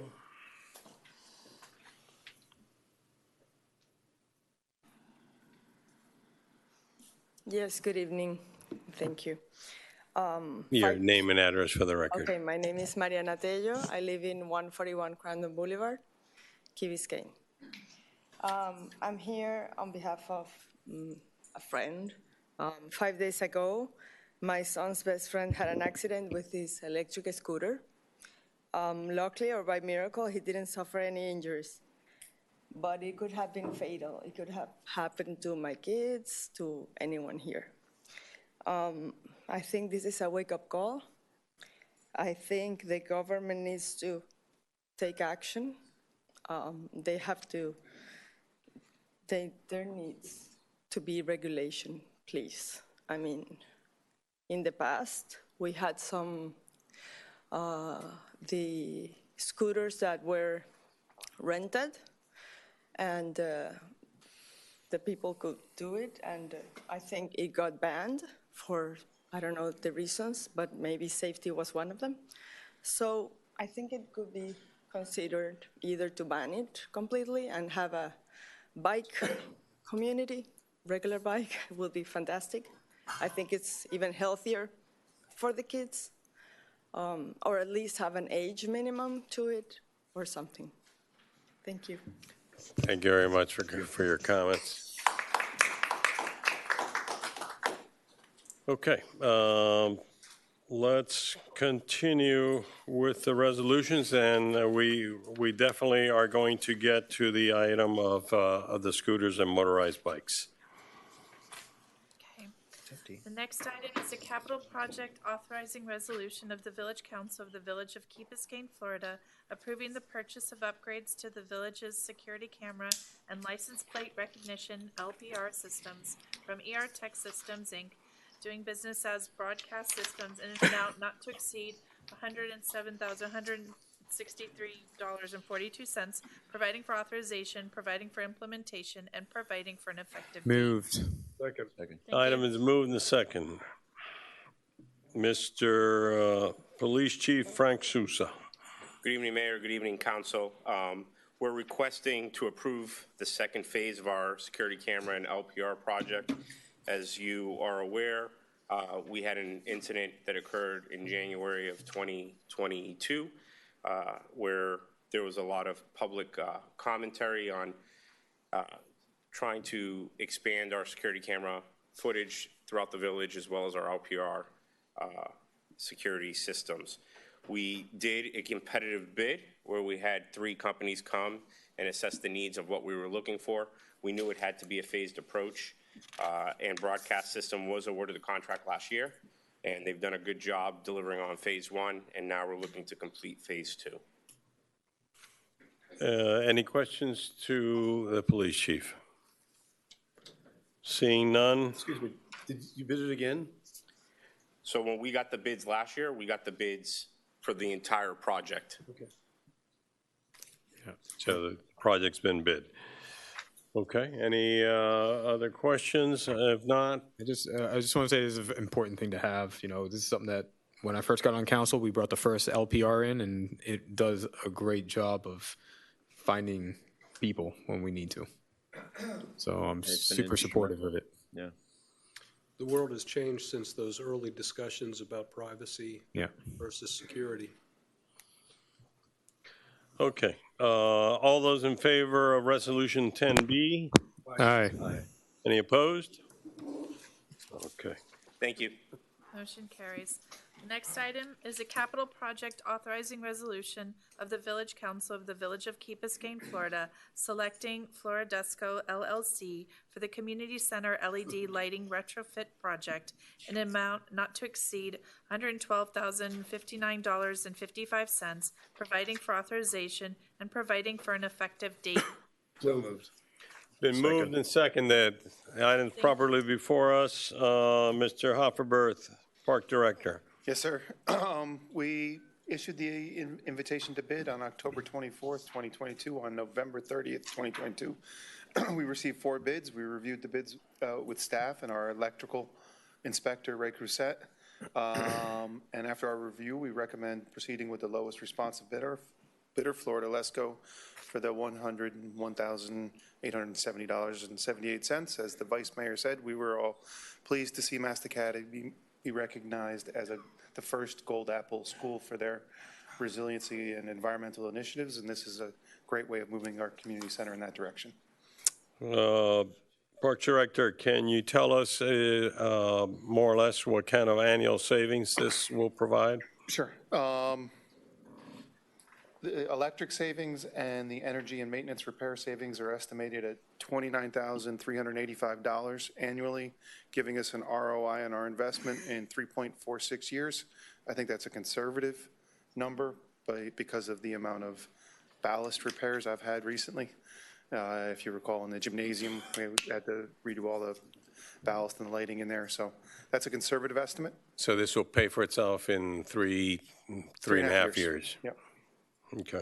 Any questions? Yes. Mr. Moss? So I brought this up to you earlier, and Todd was able to make a couple phone calls, but I do want to put it on the record. So, you know, my concern is the temperature of the light, right? So the light color that you see, and ensuring that it's the correct light. So I did ask Todd, who specified this? Because, you know, when we're doing construction, if I have my electrical contractor do it, it will be all wrong. It needs a person who knows it's this type of room, it gets this type of temperature. I look through the specifications. I see mostly 4,000 to 5,000 Kelvin level, which seem on the bright side. But if you clarify, the ones that are in the office can be adjustable, and they can actually warm up the Kelvin. But we have to be careful, because I don't want that we go through this whole project and everybody's walking around, and lighting does set the mood, and people walking around going, "What are we thinking?" Like, for instance, these lights in this room are too cool for me. I mean, we have like orange lights and then white lights, and then, you know, we would have to go back and start replacing. So I just want to make sure that, please talk to somebody who really knows lighting and make sure that we are putting the right Kelvins to the right use, and that we don't have to start switching everything out. That's my biggest concern. Yeah, I spoke with the company involved. The actual lighting supplier is a resident here at Village of Key Biscayne, and is frequently in the community center, and we're committed to reviewing all the lights and making sure the cost doesn't change on the Kelvin level. So yeah, it shouldn't change. I just don't want to, we install everything and everybody's like, oh my God, we got to reinstall it now because we put too cool a temperature. We need a warmer temperature I'm here. confident they're going to have our best interests. Okay, and excellent. We'll take a chance to review that. Okay, thank you. Okay. On 10C, all those in favor say aye. Aye. Any opposed? Motion carries. Motion carries. The next item is a resolution of the Village Council of the Village of Key Biscayne, Florida, authorizing the village manager to negotiate and enter into a First Amendment to the solid waste collection agreement with Great Waste and Recycling Services, LLC, and providing for an effective date. Move. Thank you. Second. Moved and seconded. We are going to get to the scooter thing, so let's not get jammed up here. Yes, Mr. London. The items before. I've seen the excuse me, Steve. So we have a new proposal with a not to exceed for a couple of years afterwards, which looks great. And I would normally say, okay, let's do it. What's going to stop them from coming back next year and saying the same damn thing? Because the contract obviously hasn't meant much to them. We won't accept it. Okay, fine. Okay, Mr. Moss. I'm saying it on the record. We won't accept it. I mean, we brought what we consider to be a You legitimate. don't feel sorry for them. I don't feel sorry for him right now. Of course you do. That's why you're really. Okay. Let's not forget it. Okay. Yeah, so I'm not going to support this. I looked at it with, looking at what the percentages of CPI might be and things like that. And, from a principle standpoint, I think renegotiating a contract that's already been signed is not something that I think is good business. It's, SFM has already come to us in October. We said no. These guys come to us, and now, first it was not in our favor at all. Now it's a little bit closer, but I still don't think it's in our favor at the end of the day. And then it opens up for everybody to continue to say, well, I had a hard time in COVID too. Why can't I renegotiate? Look, I don't mind. What they're doing is fine, and I don't blame them for asking. You ask, they either say yes or no. Okay, that's great. And by the way, many municipalities are saying yes. Okay, I get it. But, it sets a precedent that other people are now going to open up and start asking. And in the end of the day, a contract is a contract, number one. Number two, COVID, there are PPP loans and different federal loans that came out that were forgiven that helped people get through that. And this company, they did not stop work. They were getting paid and still working all the way through. I don't see why we would have to renegotiate it. I think that, for me, a contract is a contract. Let's see this all the way through. And if the marketplace, if they want to go out and rebid it, and it goes up 10, 15%, that's the market. We take that risk. But from looking at the risk reward, I think that I'm not going to support this. Okay, thank Mr. Kaplan. I am. I will support this. Contracts are contracts until they're amended, and they're amended when circumstances warrant and when the parties to the contracts decide to. I think the circumstances drive me to consider that this is an equitable result, and I'll support it. What I would say on this is I do not believe this to be a precedent. This is an exception that we're making. We're providing a pass-through for tipping fees, and that's it. And as Mr. London said, I think we are in the out years getting a very good deal by holding the amount to 4%, regardless of where CPI is. So with that, any other discussion? All those in favor of the item say aye. Aye. Any opposed? Nay. May I have clarification? I'm sorry. Who are the opposed? Ed and Brett. You're for it? And obviously, they are what is- two, Yeah, what is the vote, Madam Clerk? 3-2. 3-2. 3-2 opposed. No. 3-2 in favor. Wasn't it 1, 2, 3? No. 3 in favor. 3 in favor, 2 opposed. 2 opposed. Okay. Not high math here, Mr. Attorney. No, I just thought I heard that it was Councilmember Moss, Councilmember Sardinus, and No. Councilmember London opposed. You were a yay. I was Got it. a yay. I misunderstood. No offense. Well, that's why I'm not a mathematician. Does not count. Okay. Let's go to scooter and e-bike enforcement plan by the police chief and the manager. Manager's report. All right, Mr. Mayor, before we start with the chief, I just had a couple updates I want to let the council know. First, and you have it obviously in the packet, but I'll go through it real quickly. Electronic plans is moving forward. Soon we'll have the ability for our consultants and contractors to use permitting completely electronically, which will be a big step forward for the village. You see the signs around us, VKB 311. It began the implementation full launch on Monday. Already starting to get customer requests in. We're looking forward to continuing to provide great service for our community. FPL is installing 17 streetlights on East Enid. They should begin to install them. They've already done the boring, correct, Jake? They should be able to start erecting them over the next couple weeks. That is in also response to what Chief mentioned earlier with the cameras on the incident we had on East Eden, ensuring we get better lighting on that street. Let me add to that. I've spoken to some of the leadership in that condominium across the street where the lights are going in. Everybody's very excited about that's coming. Yeah, I think it's a big deal, and I think, you know, even before that incident happened, that was a very dark area, and then obviously once that incident came and it raised people's attention, I think we're addressing that with those lights as well. So with that, I'm going to turn it over to Chief. On that same lighting issue, I would like you to take a look at the temporary lighting that we have at St. Agnes. I understand it's becoming a problem. It's hard to see out there. It's really gotten a little bit off kilter. So if you could double check on that. I have gotten this from different people that use that field, that they want to have a conversation about how we can improve it, even though we know eventually there'll be a final solution, but in the meantime. Well, we do, in fact, and it's scheduled for the summer to come in to put the new lights in. And so what I'll do is I'll talk to Todd, and we'll see whether we can move that up or address the temporary ones in the meantime.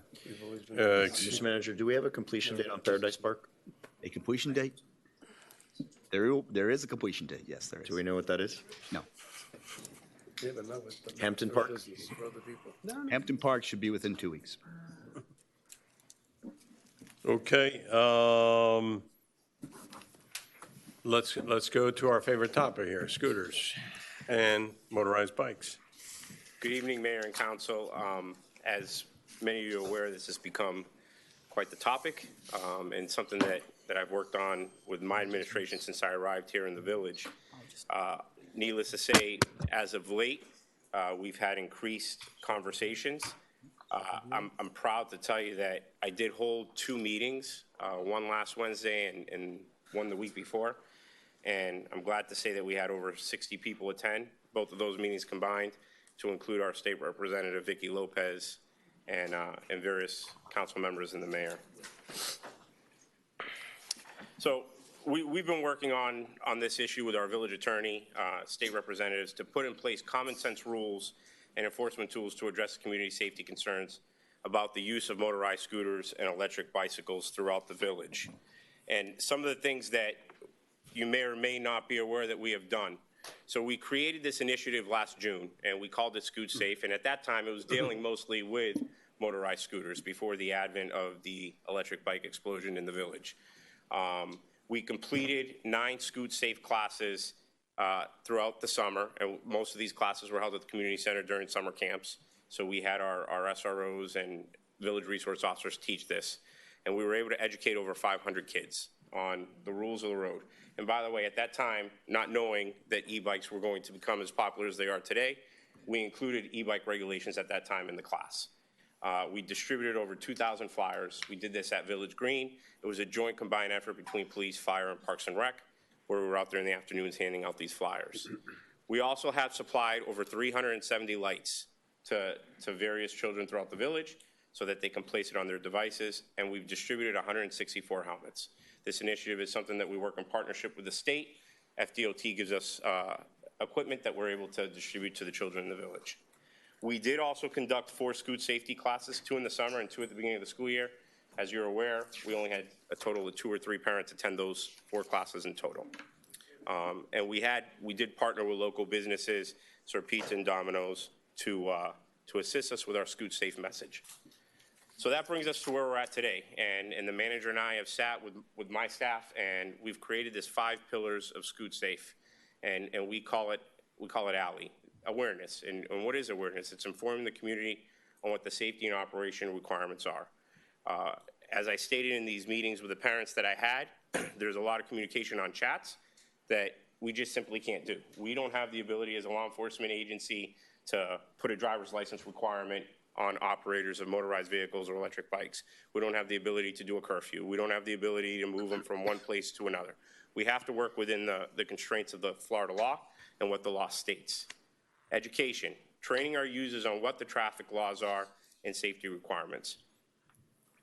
Many people may or may not be aware, we've done over 300 stops since the school year has stopped on motorized scooters and electric bicycles to get the word out on what's required and what they can do and what they can't do. Legislation, enact common sense rules and enforcement tools at the state, county, and local levels. As I stated, State Representative Vicki Lopez has been a big champion for us, and she's been working very closely alongside my staff and the manager's staff to lobby for us in Tallahassee to have some modifications done to state law. And you also heard Commissioner Regalado earlier tonight talk about the county's efforts in understanding the intricacies that we have, because we do have a roadway that runs through our jurisdiction that is a county road. We've looked at infrastructure modifications and modified to support safer movement in routes and how we can get this done, and parking, and then enforcement. We want something that we can implement firmly and uniformly. So what is awareness? And I'm not going to get into the details of all this because I covered some of this in the brief dissertation that I gave you now, but it's knowing what the rules are. You know, we've heard our citizens talk about safety equipment and using lights, reflectors, bells, audible alerts, helmets, and what the law is. We want to continue promoting this in our education institutions, at the athletic and community program centers, and we want to continue partnering with our local businesses. We've done periodic and systematic social media postings, and this is something that will continue along working with Village Connect. We've worked with Islander News, KB Independent, and it's important that the residents can call and help us at the state level. House Bill 597 has already been filed by Representative Lopez, and what that does is it gives us expanded ability to enforce with a village ordinance instead of a uniform traffic citation. No. We've discussed what we've done for education. You know, I think it needs to be a concerted effort, not just from us as a village and law enforcement as a whole. We need our parents, we need our local leaders to step up and explain these rules on what the kids can and cannot do. You know, we have a unique circumstance in Key Biscayne compared to what you see in other municipalities, because other municipalities, their mobility devices are mostly public, where ours are private. What we have done, so we've worked with the village attorney to refine Chapter 19 of the village ordinance, and you'll see at the end of this presentation that's an ordinance that's going to come forward in the next meeting. And we've cleaned up that ordinance, and we've provided common sense safety rules, and we've looked at enacting a civil citation process. We've worked with the county, Commissioner Regalado and Mayor Levine Cava, to find common ground on our issues for regional solutions. And we're working with the state, as I indicated earlier, on House Bill 597. Infrastructure. Some of the things that I've done already and we've begun to do is I've walked with Todd at Village Green. We're looking at installing corrals in various locations throughout the park, so that when the kids are there at soccer practice or at an event, you don't just see this conglomerate of electric devices in the middle of the grass. You know, there will be an area that they can actually have them parked. Signs are going to be posted which clearly define the rules and the laws, explaining where these devices are authorized and where they're prohibited. We want to increase lighting to allow for better visibility and safety, and we are looking at the feasibility of creating designated pathways like we did with the golf carts, to channel motorized scooters and electric bicycles away from dense traffic and pedestrians to allow for safer routes. Enforcement. Our initial enforcement will be for violations of state statute and Key Biscayne Chapter 19 of the ordinance. As I stated earlier, everyone has a role and a part. Fines will be levied to all violators. We're recommending adding to Chapter 19 a penalty section, which we currently do not have. And we're recommending a $75 fine for the first offense and a $175 fine for a subsequent offense. Initially, to get this kicked off, if approved, and it will be started immediately, there is a cost for additional police enforcement at the Village Green, which an estimated cost of $2,500 per week. We estimate that we will need increased enforcement capacity for 4 weeks. We can get into this. The law is complicated and complex, and I heard a lot of commentary from our residents back and forth. But to basically give you the law in a nutshell, bicycles are allowed on sidewalks in the state of Florida, okay? An electric bicycle is allowed on a sidewalk if it is being human propelled. The minute it goes into a motorized function, it has to go to the bike lane, okay? It cannot remain on the sidewalk. Motorized scooters are not allowed on sidewalks. that they are not allowed in bike lanes. So the only other option is putting them in the roadway. Operators of these electric bicycles and motorized scooters have all the rights and duties applicable to the rider of a bicycle. They have to obey all traffic laws. They have to have the proper safety equipment. If they're under the age of 16, they are obligated by law to wear a helmet. They have to have a light if it's at nighttime, a rear reflector. And same thing goes for the motorized scooters. They're only allowed on a sidewalk if they are being human propelled. So what's next? We're here asking the council today to give us your support and begin firmly enforcing the Village Code Chapter 19 rules on Village Green starting tomorrow. We want to ensure that safety equipment is worn and traffic laws being followed throughout the village. Fines will follow. We all need to do our part. You know, we do need to request for a motion to amend Chapter 19. So, Mr. Mayor,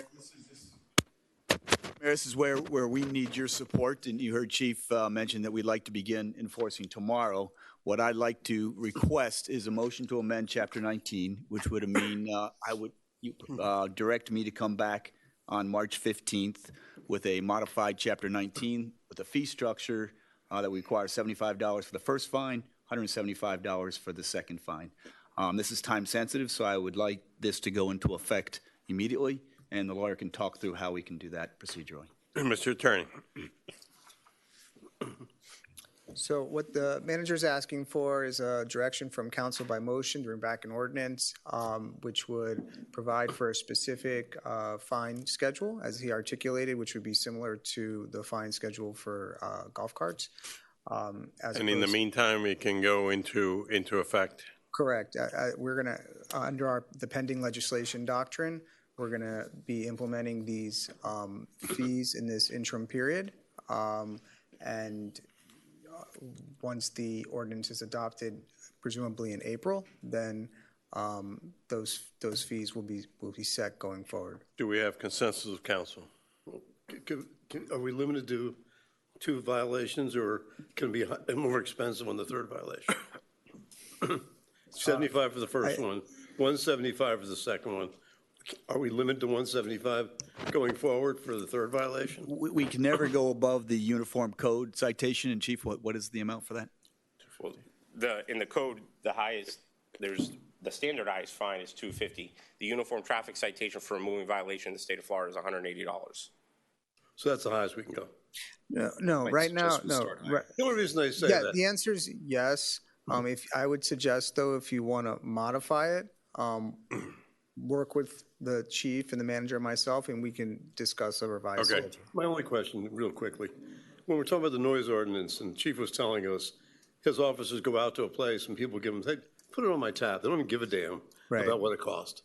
So we have to make it significant when they're repeat violations. That's all I'm saying. So the answer is yes. There is a cap. It's much higher, though, than the number that you're thinking about. And much higher than the state. Much higher than the state also. That's what I'm saying. Yes. All right. I mean, if the repeat violators just keep doing it. Well, let's shoot for the 175 and work towards whatever else we can do later on. And we can have that conversation when we bring the ordinance forward. Okay. I just need the authority now to go ahead and start issuing citations. Okay. Got my blessing. Yes. No. Yes. I think we should have a motion, a roll call, because this wasn't on the agenda. And I also think that we should allow anyone to state the motion, please, for the record. Sure, and I also think we should allow anyone to speak on it since it wasn't on the agenda also. And we would also need a roll call pursuant to our rules. No problem.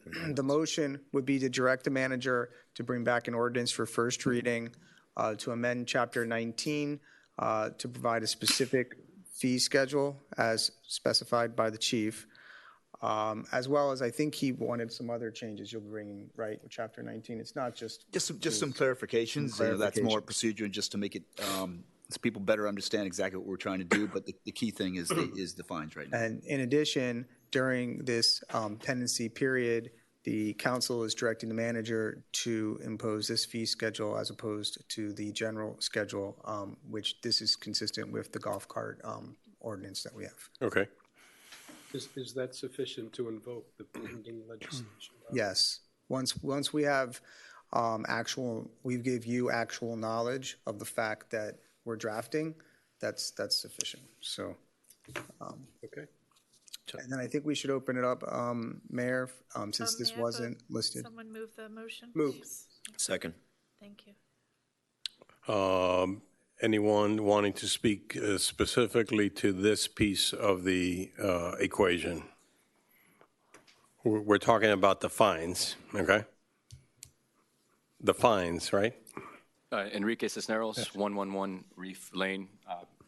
Specifically about the fines, if there's a way to even add, Councilmember London's point, Okay. if you can go to even community service as a third step. Like you said, monetary damages, sometimes people don't care, but when Okay. you have to go to community service as a third offense, et cetera, and safety school, I think would be a good addition to that, so. Okay, we'll look into that. That's a good suggestion. Any other speakers on this issue? Okay. The item is before us. Roll call is required. Vice Mayor Kaplan. Yes. Councilmember London. Yes. Councilmember Moss. Yes. Councilmember Sardinius. Yes. Mayor Roscoe. Yes. Motion is approved. Thank you. You want to continue? I can take questions or comments. Okay. I think what he wants to Play say, your head. what he wants to say is we're ready to go. We're ready to do this. Yeah, I like to, my only comment is I want to thank everybody that came out today. I want to thank all the calls. I want to thank all the emails. I want to thank everybody who came to the workshops. I think it was incredibly important for people to understand that this was a delicate subject. It was something that was not easily come by. The chief who went and really dug very deeply. There was no easy fix here. We are bound by certain state laws, and we certainly all want very sharp teeth on this. We want to make sure that we make an impact right away. Chief, I think a lot of people are going to be looking at how well you enforce this. It's not lost on me that it's going to be very tasking in the short term, middle term, and possibly even the long term. But if you make a big impact in the beginning, the one thing we will do is we'll get parents to get more involved and to come to the table, because I think that's where it's going to begin. This is very important to me. I had a near tragic accident in my family. It was back in the day when helmets did not exist, and the one thing that made helmets become a necessity was a lot of loss of life. And so I don't want to get to that place. As far as the residents who are enjoying our sidewalks, we've taken this very seriously, every single one of us on this dais. Thank you. Thank you for speaking to us. Thank you for letting us know how you feel. I trust the chief is going to do what he needs to do to just really make a big impact on these kids and their parents. Mr. Moss. Yes, thank you through the chair. I'll say the same thing. Thank you guys for doing what you can and trying your best to find a way to get this under control. I got to tell you that in the 6 years that I've been on council, this is the biggest complaint that I have ever gotten, that people are calling me, people are talking about this. And it surprises people when they find out who's calling me. And it's not the seniors are all calling me. No, it's mostly parents that are calling me. I mean, the parents are super concerned about this issue. I get parents talking about walking their kids to school and their 3-year-old almost gets nailed on a sidewalk. So, it's very important that we look at this. I think I'm a little bit maybe realistic or pessimistic because I don't know if enforcement is really going to solve the issue. I don't know if it's going to. We have to be prepared because it's about resources and what we have and our abilities and what we can do. For sure. I don't know. It's not if. And we said this so many times for more than a year. It's not if somebody gets killed or hurt really badly, life-changing. It's about when this is going to happen on these things. I mean, you can see it every single day. And I know that I went to these meetings with you guys. You talked about, okay, we're going to ban them on the sidewalks. We'll put them in the streets. I don't think that's a better solution by putting children on motorcycles in the streets with cars. And you see how crazy some of these guys driving cars. Even if your kid's responsible, which a lot of them are, it's not that I worry about them sometimes. I worry about the people behind the wheels of cars. So it's something, and it, like you said, it's a delicate issue. I wish there was more infrastructure. I think that might be the real solution, but it's not going to happen right away. And, you know, it's tough. But I think that when we're looking at things like enforcement, what you guys are going to be challenged with is now looking at speeding. I don't know how we do that, but you're going to be looking at these e-bikes if they're speeding, if they're wearing safety equipment. I can tell you most of them that I see are now have helmets, but they have them on the handlebar. Just in case if you guys yell at them, they can put them on, right? So we got to be really strict with that. Rules of the road. Most of these kids have no idea what they're supposed to be doing on a road. A person with a license does. So it's not the same. We cannot compare this of enforcing golf carts, because those are people who have license. These are not people who have license. And as soon as an adult's not around and there's some peer pressure, they're going to start doing some stupid stuff. Even responsible kids will do stupid stuff. We've all done that. Whether they're in the parks, whether they're on the sidewalks, what type of bike. Some of these bikes, they look the same, but they're actually completely illegal. They go much faster than 28 miles an hour. They're not even one of these class 1, 2, or 3, but they look very similar. So now you guys have to be able to differentiate which ones are which is challenging. And then I find it even more challenging that these e-bikes can go on sidewalks as long as they're pedaling, right? So that's kind of tricky, right? They're going to be pedaling. Oh, yeah, it's human powered. And all of a sudden the thing goes really fast. And then, oh, there's a police. Pretend you're pedaling. So it gets really challenging how to enforce this. The other thing we have to think about is you're telling us this is going to cost us $2,500 a week for 4 weeks. Okay, I know you guys are going to do a great job in 4 weeks. And then it peels back a little bit. A couple of weeks go by, and this slowly starts to graduate back into what it was. And we're going to have to keep doing this. The only way I see this being successful, if we have more police officers out there all the time enforcing this. And then there's two things that we can do. We can either take police away from traffic enforcement, take police away from other things that they need to be doing to then go after kids that are basically on a toy and try to ensure safety with them, right? Or we're going to have to increase our police budget pretty dramatically to hire more police officers to police children on these toys. And they're cool toys. But at the end of the day, we have to also say, this is a 1 square mile. The bicycle does the same thing, except a little slower. But it's a lot safer. They're not 75 pounds. They're not moving at 28 miles an hour. And we also started seeing that when kids are not pedaling, it's very easy for them now to start opening up their phones while they're driving. So this is another challenge that we're going to have to start looking at.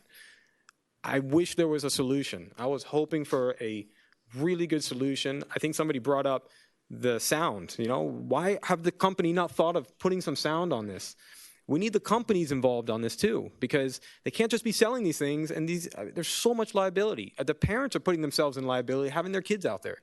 Because I'm not just worried about the kid driving, but it's also the bystanders that can easily get hit. A little kid, a senior, somebody who can fall back and hit their head.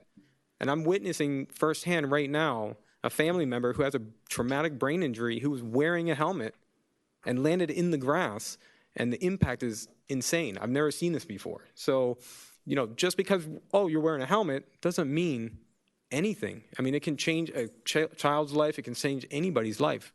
So we have to be really careful. So if we go ahead and start doing these rules, because I think there's not enough votes here to ban. So if we start doing these rules, I would suggest that we have to have a time limit. 3 months, 4 months, what is it? So we can report back saying, is this really working? If it's really not working, we have to take a different action. But I think we can't just say, let's do this and let it out and that's it. We have to have some way to measure whether it's working or not. I can tell you, I can show you my security cameras and just watch all the kids going by with no helmets, 3 of them on there, feet hanging. And this is happening yesterday, the day before. And this has all been in the news that there's a possible ban, we need parents involved and everything like that. Kids are kids, man. They're going to do stupid stuff. And once they're away from the parents and everything, this is difficult. I mean, they're motorcycles. And these are small children. There's no age limit. They can be 5 years old and be driving one of these things. I mean, it's scary. So I think we have to look at this close, and hopefully the legislation comes through that we can put some laws. If it was up to me, I think you should have a driver's license to be able to operate one of these. But that's me. Mr. Kaplan. Thank you both. One of the strange conundrums about this legislation trap that we're in because of these legislative guardrails is the sidewalk phenomenon. If we think that these bikes are going to be used on sidewalks only by people pedaling, we're walking into a legislative scheme willfully blind, I think, because that's just not going to happen. And there's probably no practical ability to scrutinize when they're pedaling and when they're not. It's just not going to work. So we need this to be effective because this is a safety issue of clear and present import. The philosophical reaction that some of us express to banning devices may need to fall away to respond to a clear and present public safety emergency, if that's where this winds up. And I think we're just going to have to put the big boy pants on, as they say, and be ready to have that conversation. If our best effort is hamstrung by legislative constraints that do not change in this legislative session in Tallahassee, we'll do the best we can, and it's prudent to take a gradation series of steps, fully supportive of what this is. I'm eager to read the ordinance if we can get it before the packet comes out and have a chance to comment on it as soon as we can. And if there's a way to thread the needle on sidewalks especially, I'd like to participate in that conversation. But we may have a different requirement placed upon us if this doesn't work. Mr. Lemmel. Chad, I'm under the impression from our previous meetings on this that we can't do a damn thing on Crandon Boulevard, but we can regulate on our streets. Is that correct? The first part is correct. We can enforce state law provisions on Crandon. We can't adopt an ordinance on Crandon. Yes. The second part is there are limited things we can do to regulate on our own streets with these vehicles. We can ban them, as we talked about before. We can limit the use to certain streets. We can't affect the equipment on them. We can't affect the operators. So we're quite limited in what we can do. So we can say where they can operate, but we can't say what they can operate, right? In other words, we can't. Yeah, we cannot dictate the type of vehicle they operate. So in other words, we can't say that, listen, we're going to ban everything. But if we're not going to ban it, we're going to have a current regulator on every bike, which will now limit the top speed, we'll say, to 14 miles an hour, 50 miles Correct. an hour. We cannot adopt a regulation regarding adding equipment to a vehicle. That's correct. We can't do that. Cannot do it. Cannot. How can you get around that? Well, no, I mean, that's where we're really got to find a way, because I will. If we So, made that a device. I mean, we have House available. Bill 597, which would give us that authority directly to do it. Okay. Okay. I don't know if you've seen it, but it would give us the authority. Let me just grab the right section here. You're focused on the bicycle, not the scooter right now, right? I'm talking about the three different kinds of bikes, 1, 2, and 3. So for the benefit of everyone, House Bill 597 says a local government may also adopt an ordinance relating to the operation and equipment of personal electric bicycles that are not for rent or hire in order to preserve and protect the safety and welfare of the public. Fine. So we have to wait to get that passed. That's, we are pushing, yes. Okay, fine. And from a resident standpoint, email your state rep, let them know. No, do not email. We need to give a phone number. Okay. We need to give a phone number for that, yes. Could you, Just for the record, yeah, can you we've just announced. mention that here so that everyone's clear? I do not know the number, but we will, because it's just not Representative Lopez. It's also members of the Transportation Committee. It's also there's more than just Representative Lopez. And also to add what the attorney said, the Senate is beginning to take this up as well. There's an initial amendment from the Senate. We're beginning to look at both portions of it. I'll be happy to share it with you tomorrow. We just got it in like maybe 15 minutes before this meeting, and we can share it. This is a process that's obviously going to go on until we'll find out by July 1st where this stands. Question is, part of the equipment requirement is noisemakers part of that? Yes. Or is Yes. it just, it is? Yes. Okay. It's funny to think we're interested in making noise. We put that in a noise ordinance. Mr. Manager, you wanted to add something? Yeah, I do. I want to make sure that everyone's clear, what to expect come tomorrow. We've been talking about Chapter 19, and Chapter 19 specifically refers to Village Green. And I want to make sure, and other parks, yeah, Village Green and other parks. I want to make sure that we are going to fully enforce the provisions inside of Chapter 19, which is no bikes, no scooters, and no e-bikes on the Village Green. We will also enforce state traffic laws across all of our roads, which is what we have the authority to do right now. But as what has been said is we cannot change anything on Crandon Boulevard. We can enforce the state statute as it stands, but we cannot change it. We just mentioned House Bill 597 and its Senate accompaniment that's going to move forward. That would, if it goes forward as it is right now, give us that authority in 3 or 4 months. And at the same time, we are having these conversations with our Commissioner Regalado and the county about another viable alternative, which might be to have the county give us that authority so that we could try to do something other than what we're trying to do with state law. Correct, yes. And yeah, we're looking at different fronts. We're looking at, yeah, every potential option. What can we do at our level? What can we do at the county level? What can we do at the state level? Through the chair, can we ban all sidewalks? Bikes on sidewalks? No, granted. We, bicycles Are allowed by state law. are allowed on sidewalks. However, we do have the authority under our own roads under our own jurisdiction to regulate the operation of bicycles. So again, we would be stuck with the Crandon Boulevard issue. We couldn't address Crandon. We potentially could address it on other sidewalks. Why can't we address every sidewalk? Because people walking on a sidewalk, because why should they fear about getting run over because by a bike? because the law says that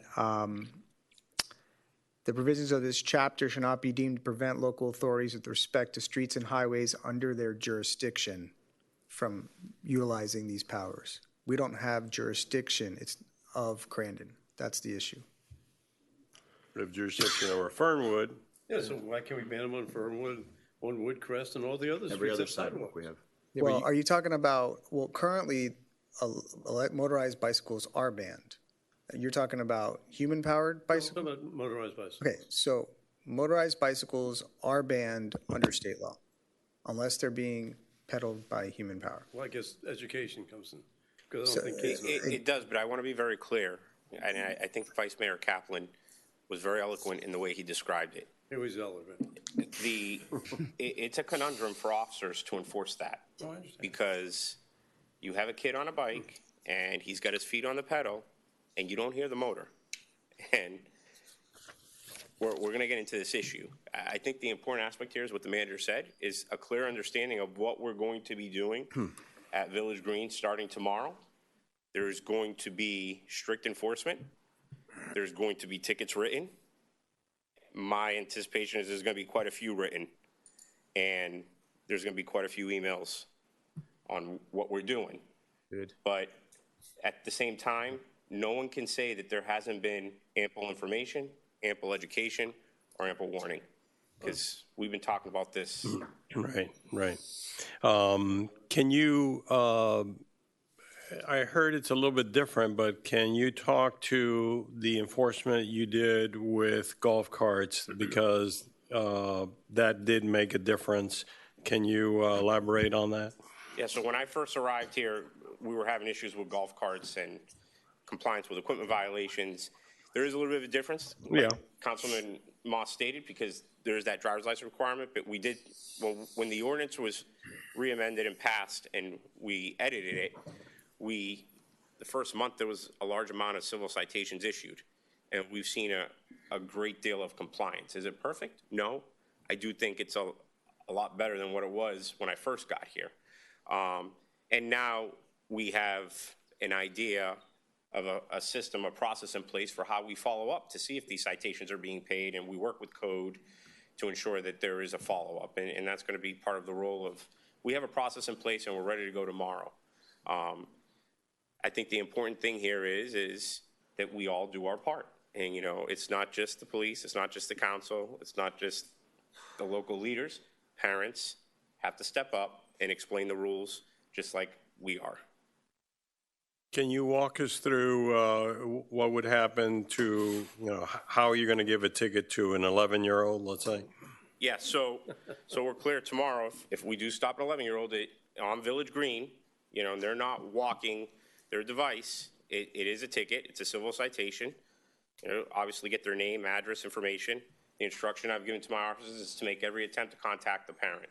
You know, I think it's vital that we contact the parent because at the end of the day, Councilman Moss is correct, kids are kids. You know, they're going to lose things, they're going to misplace things, and hey, some kids may not want to tell their parents that they got a ticket. But I think involving the parents is a must. And verifying that who we're talking to is the information that they're giving us, right? And explaining that this is the process in place, how to go about paying for it, and what the next fine would be. Okay. And you see a scooter or a motorized bike going at their top speed on a sidewalk on Fernwood. How will you proceed? So I want to be very clear. The only way to measure speed is with a radar gun. So if we're looking for speeding tickets, I have to put a cop out there with a radar. I think there's a better way to utilize that and address other violations.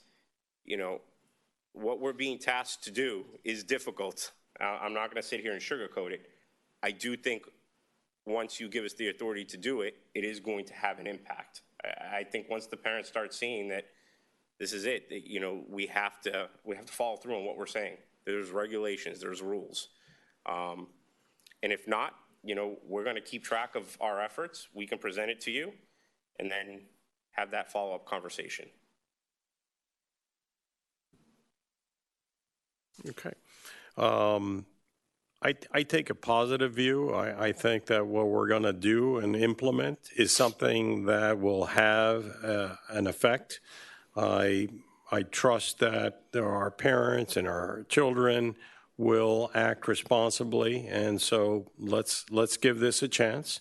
I think this is an important step that we're taking. We're taking action. We're moving forward, and we're going to very, very much try to make this happen. And let's not look to fail. Let's look to educate people. Let's look to enforce what our laws, the laws that are under our jurisdiction that we can respond to, that those are enforced. And so let's move forward. Yes. Okay. Any other questions, comments on this item? You've got direction. It's very clear. Okay.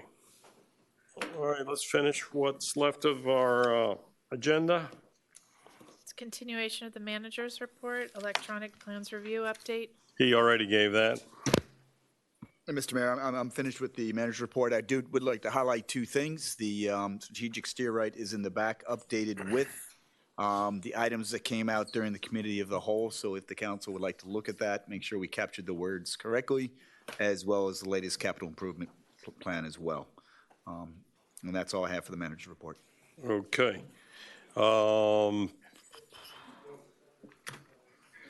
Like to take up 12B2 for a second, Mr. Osmond. Report from staff on potholes and road remediation projects within the village for this fiscal year 23. So after my election, I did a round with the manager, Mr. Williamson, and we looked at areas, especially up and down Harbor and some other areas, and I think that we have made a positive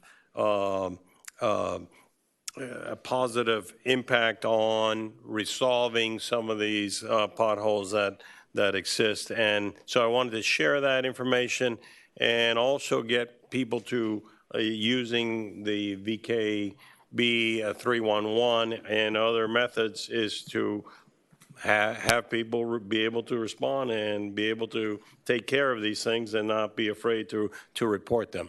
So with that, Mr. Osmond. Thank you, Mayor, for putting this item. I think it's a good timing that I can report on what we're doing currently and what are the projects that come in the pipeline very soon. Just want to talk about what we have in terms of assets and what the conditions are and how do we operate and maintain them. In the village, we have about 22.5 center miles of roadways that it's under purview for operation management. We recently performed a study called Pavement Condition Index, which measures the health of the roadway. And village-wide average PCI index score is 79 out of 100. There's a small scale in the graph that you could see.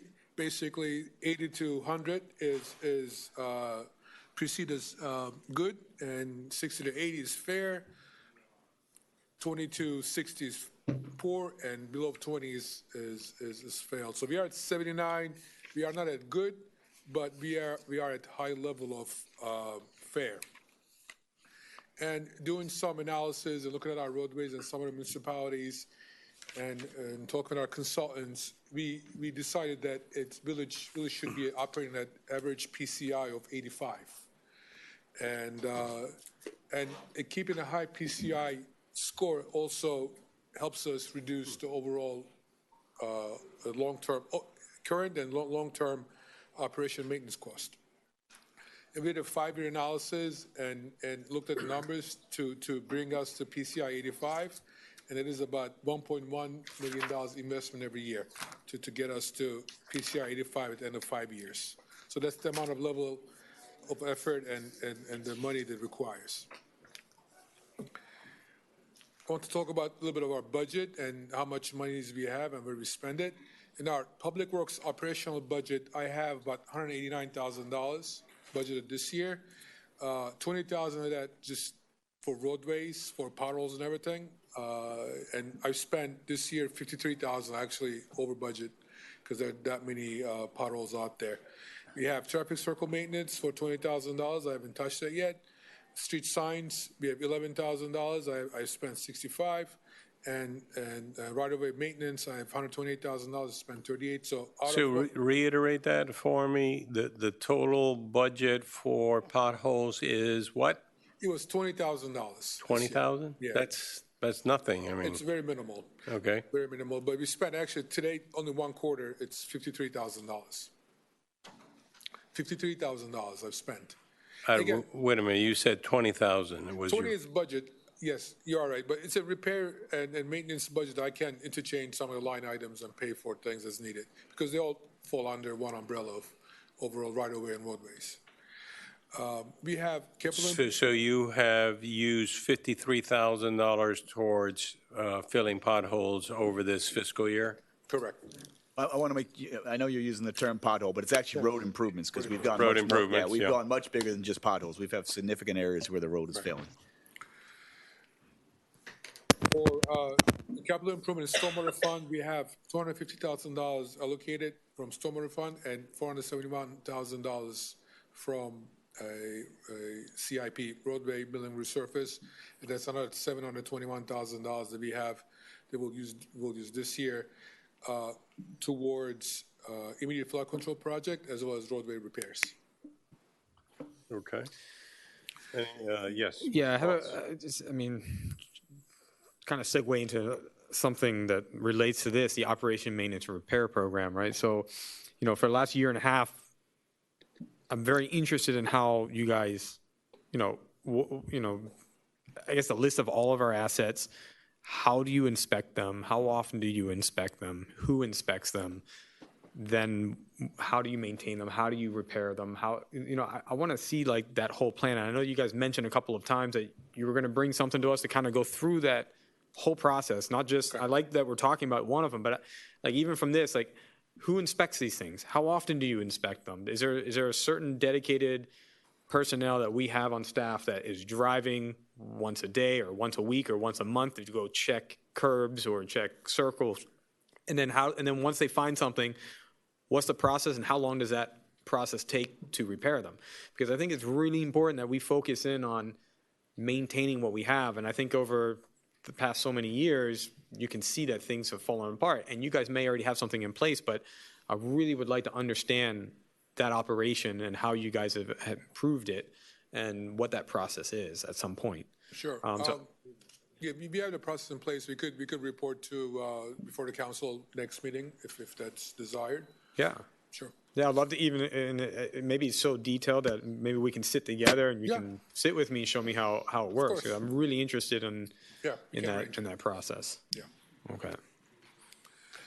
Jake, wondering, just a kind of a bracket question, whether the Badia installations present a special out-of-budget problem?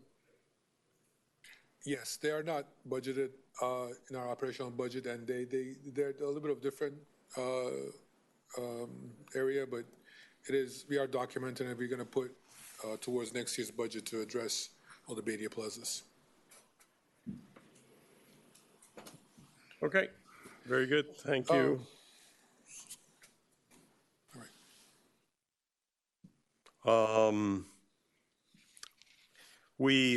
This is under appointments. There were 2 slots, one open for the special magistrate and then the other one for the athletic advisory board. I received some really good resumes. This is like a new crop of people that are volunteering, so this is great. Always, not easy to make that decision, but I want to name Sylvia Savala for the Athletics Advisory Board and Mark Wigmore for the Board of Special Magistrates. And those resumes are public record. Everybody can look at them. How many resumes did you receive? Multiple resumes for each of them? Yes, yes, I did. So we have some of these folks that we can use for other things, or if there are other vacancies that come up in those 2 areas anyway. But I was very heartened by it. So all good stuff. That's good news. Can I, what do we need, a consensus of council to? Approval by council.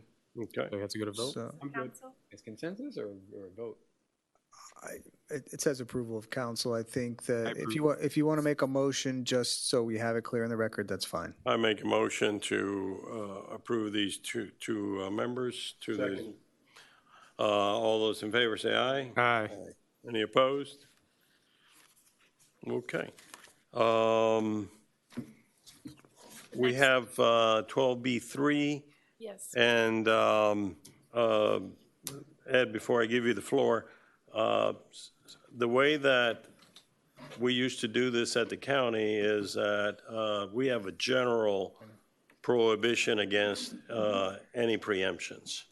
And that we are automatically engaged in any kind of a preemption.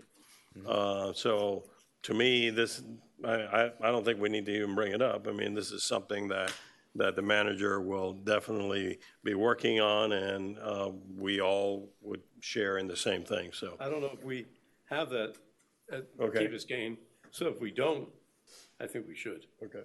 To not let the state preempt our rights. Correct. Our lobbyists are already up there. Do we have that as one of our legislative items? No, we don't have it, but certainly a preemption, just like the Florida League of Cities sends me, I would assume they send all of you, constantly a list of preemptions and So things. is there anything we have to do to put that in our lobbyist or whoever's responsible for this? Yes, we will.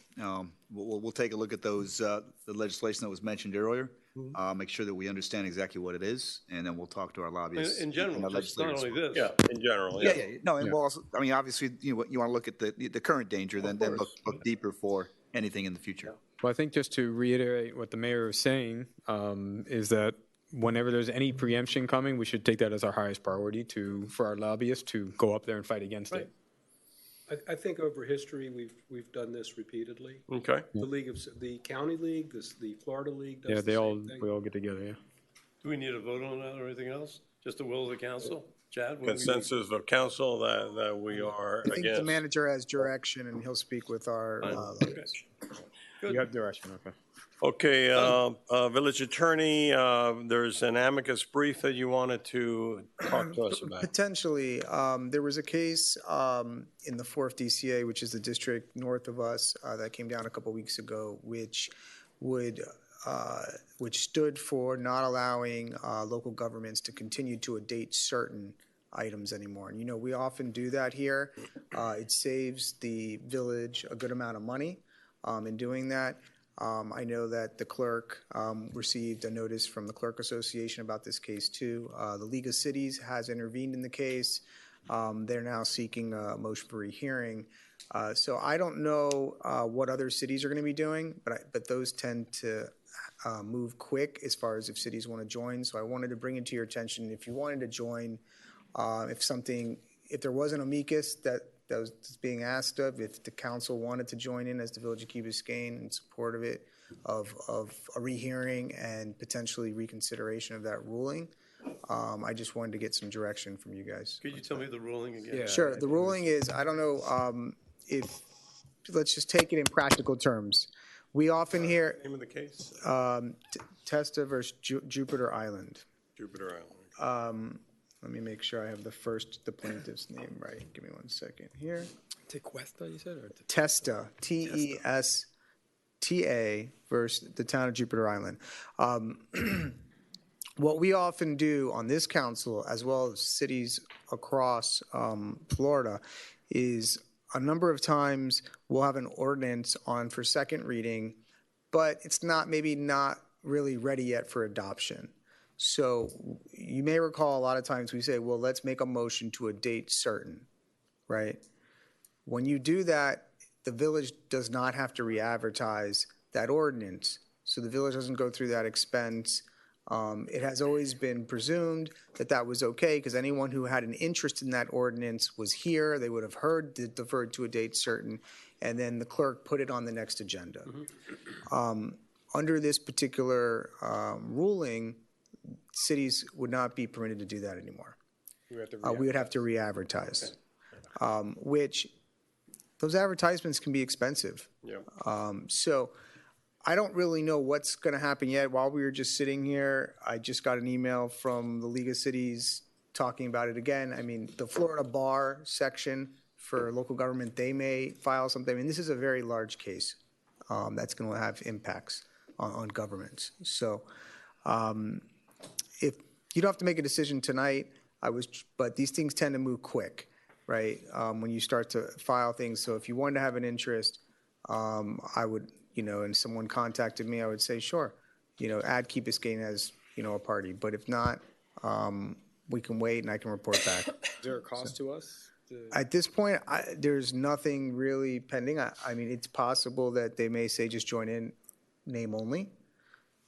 If you want, I can come back with you. If it's a cost, you could say, hey, if it's more than $1,000, come back. It's up to you guys. Is this a neighborly precaution because this is not our DCA? Is this binding? So what happened is that it's a good question, Vice Mayor. There was a 3rd District Court of Appeals decision that was actually rendered a couple weeks ago, which potentially could conflict with this. So that's part of it, asking for it to be certified to Florida Supreme Court. Some people believe it is binding because there wasn't a case.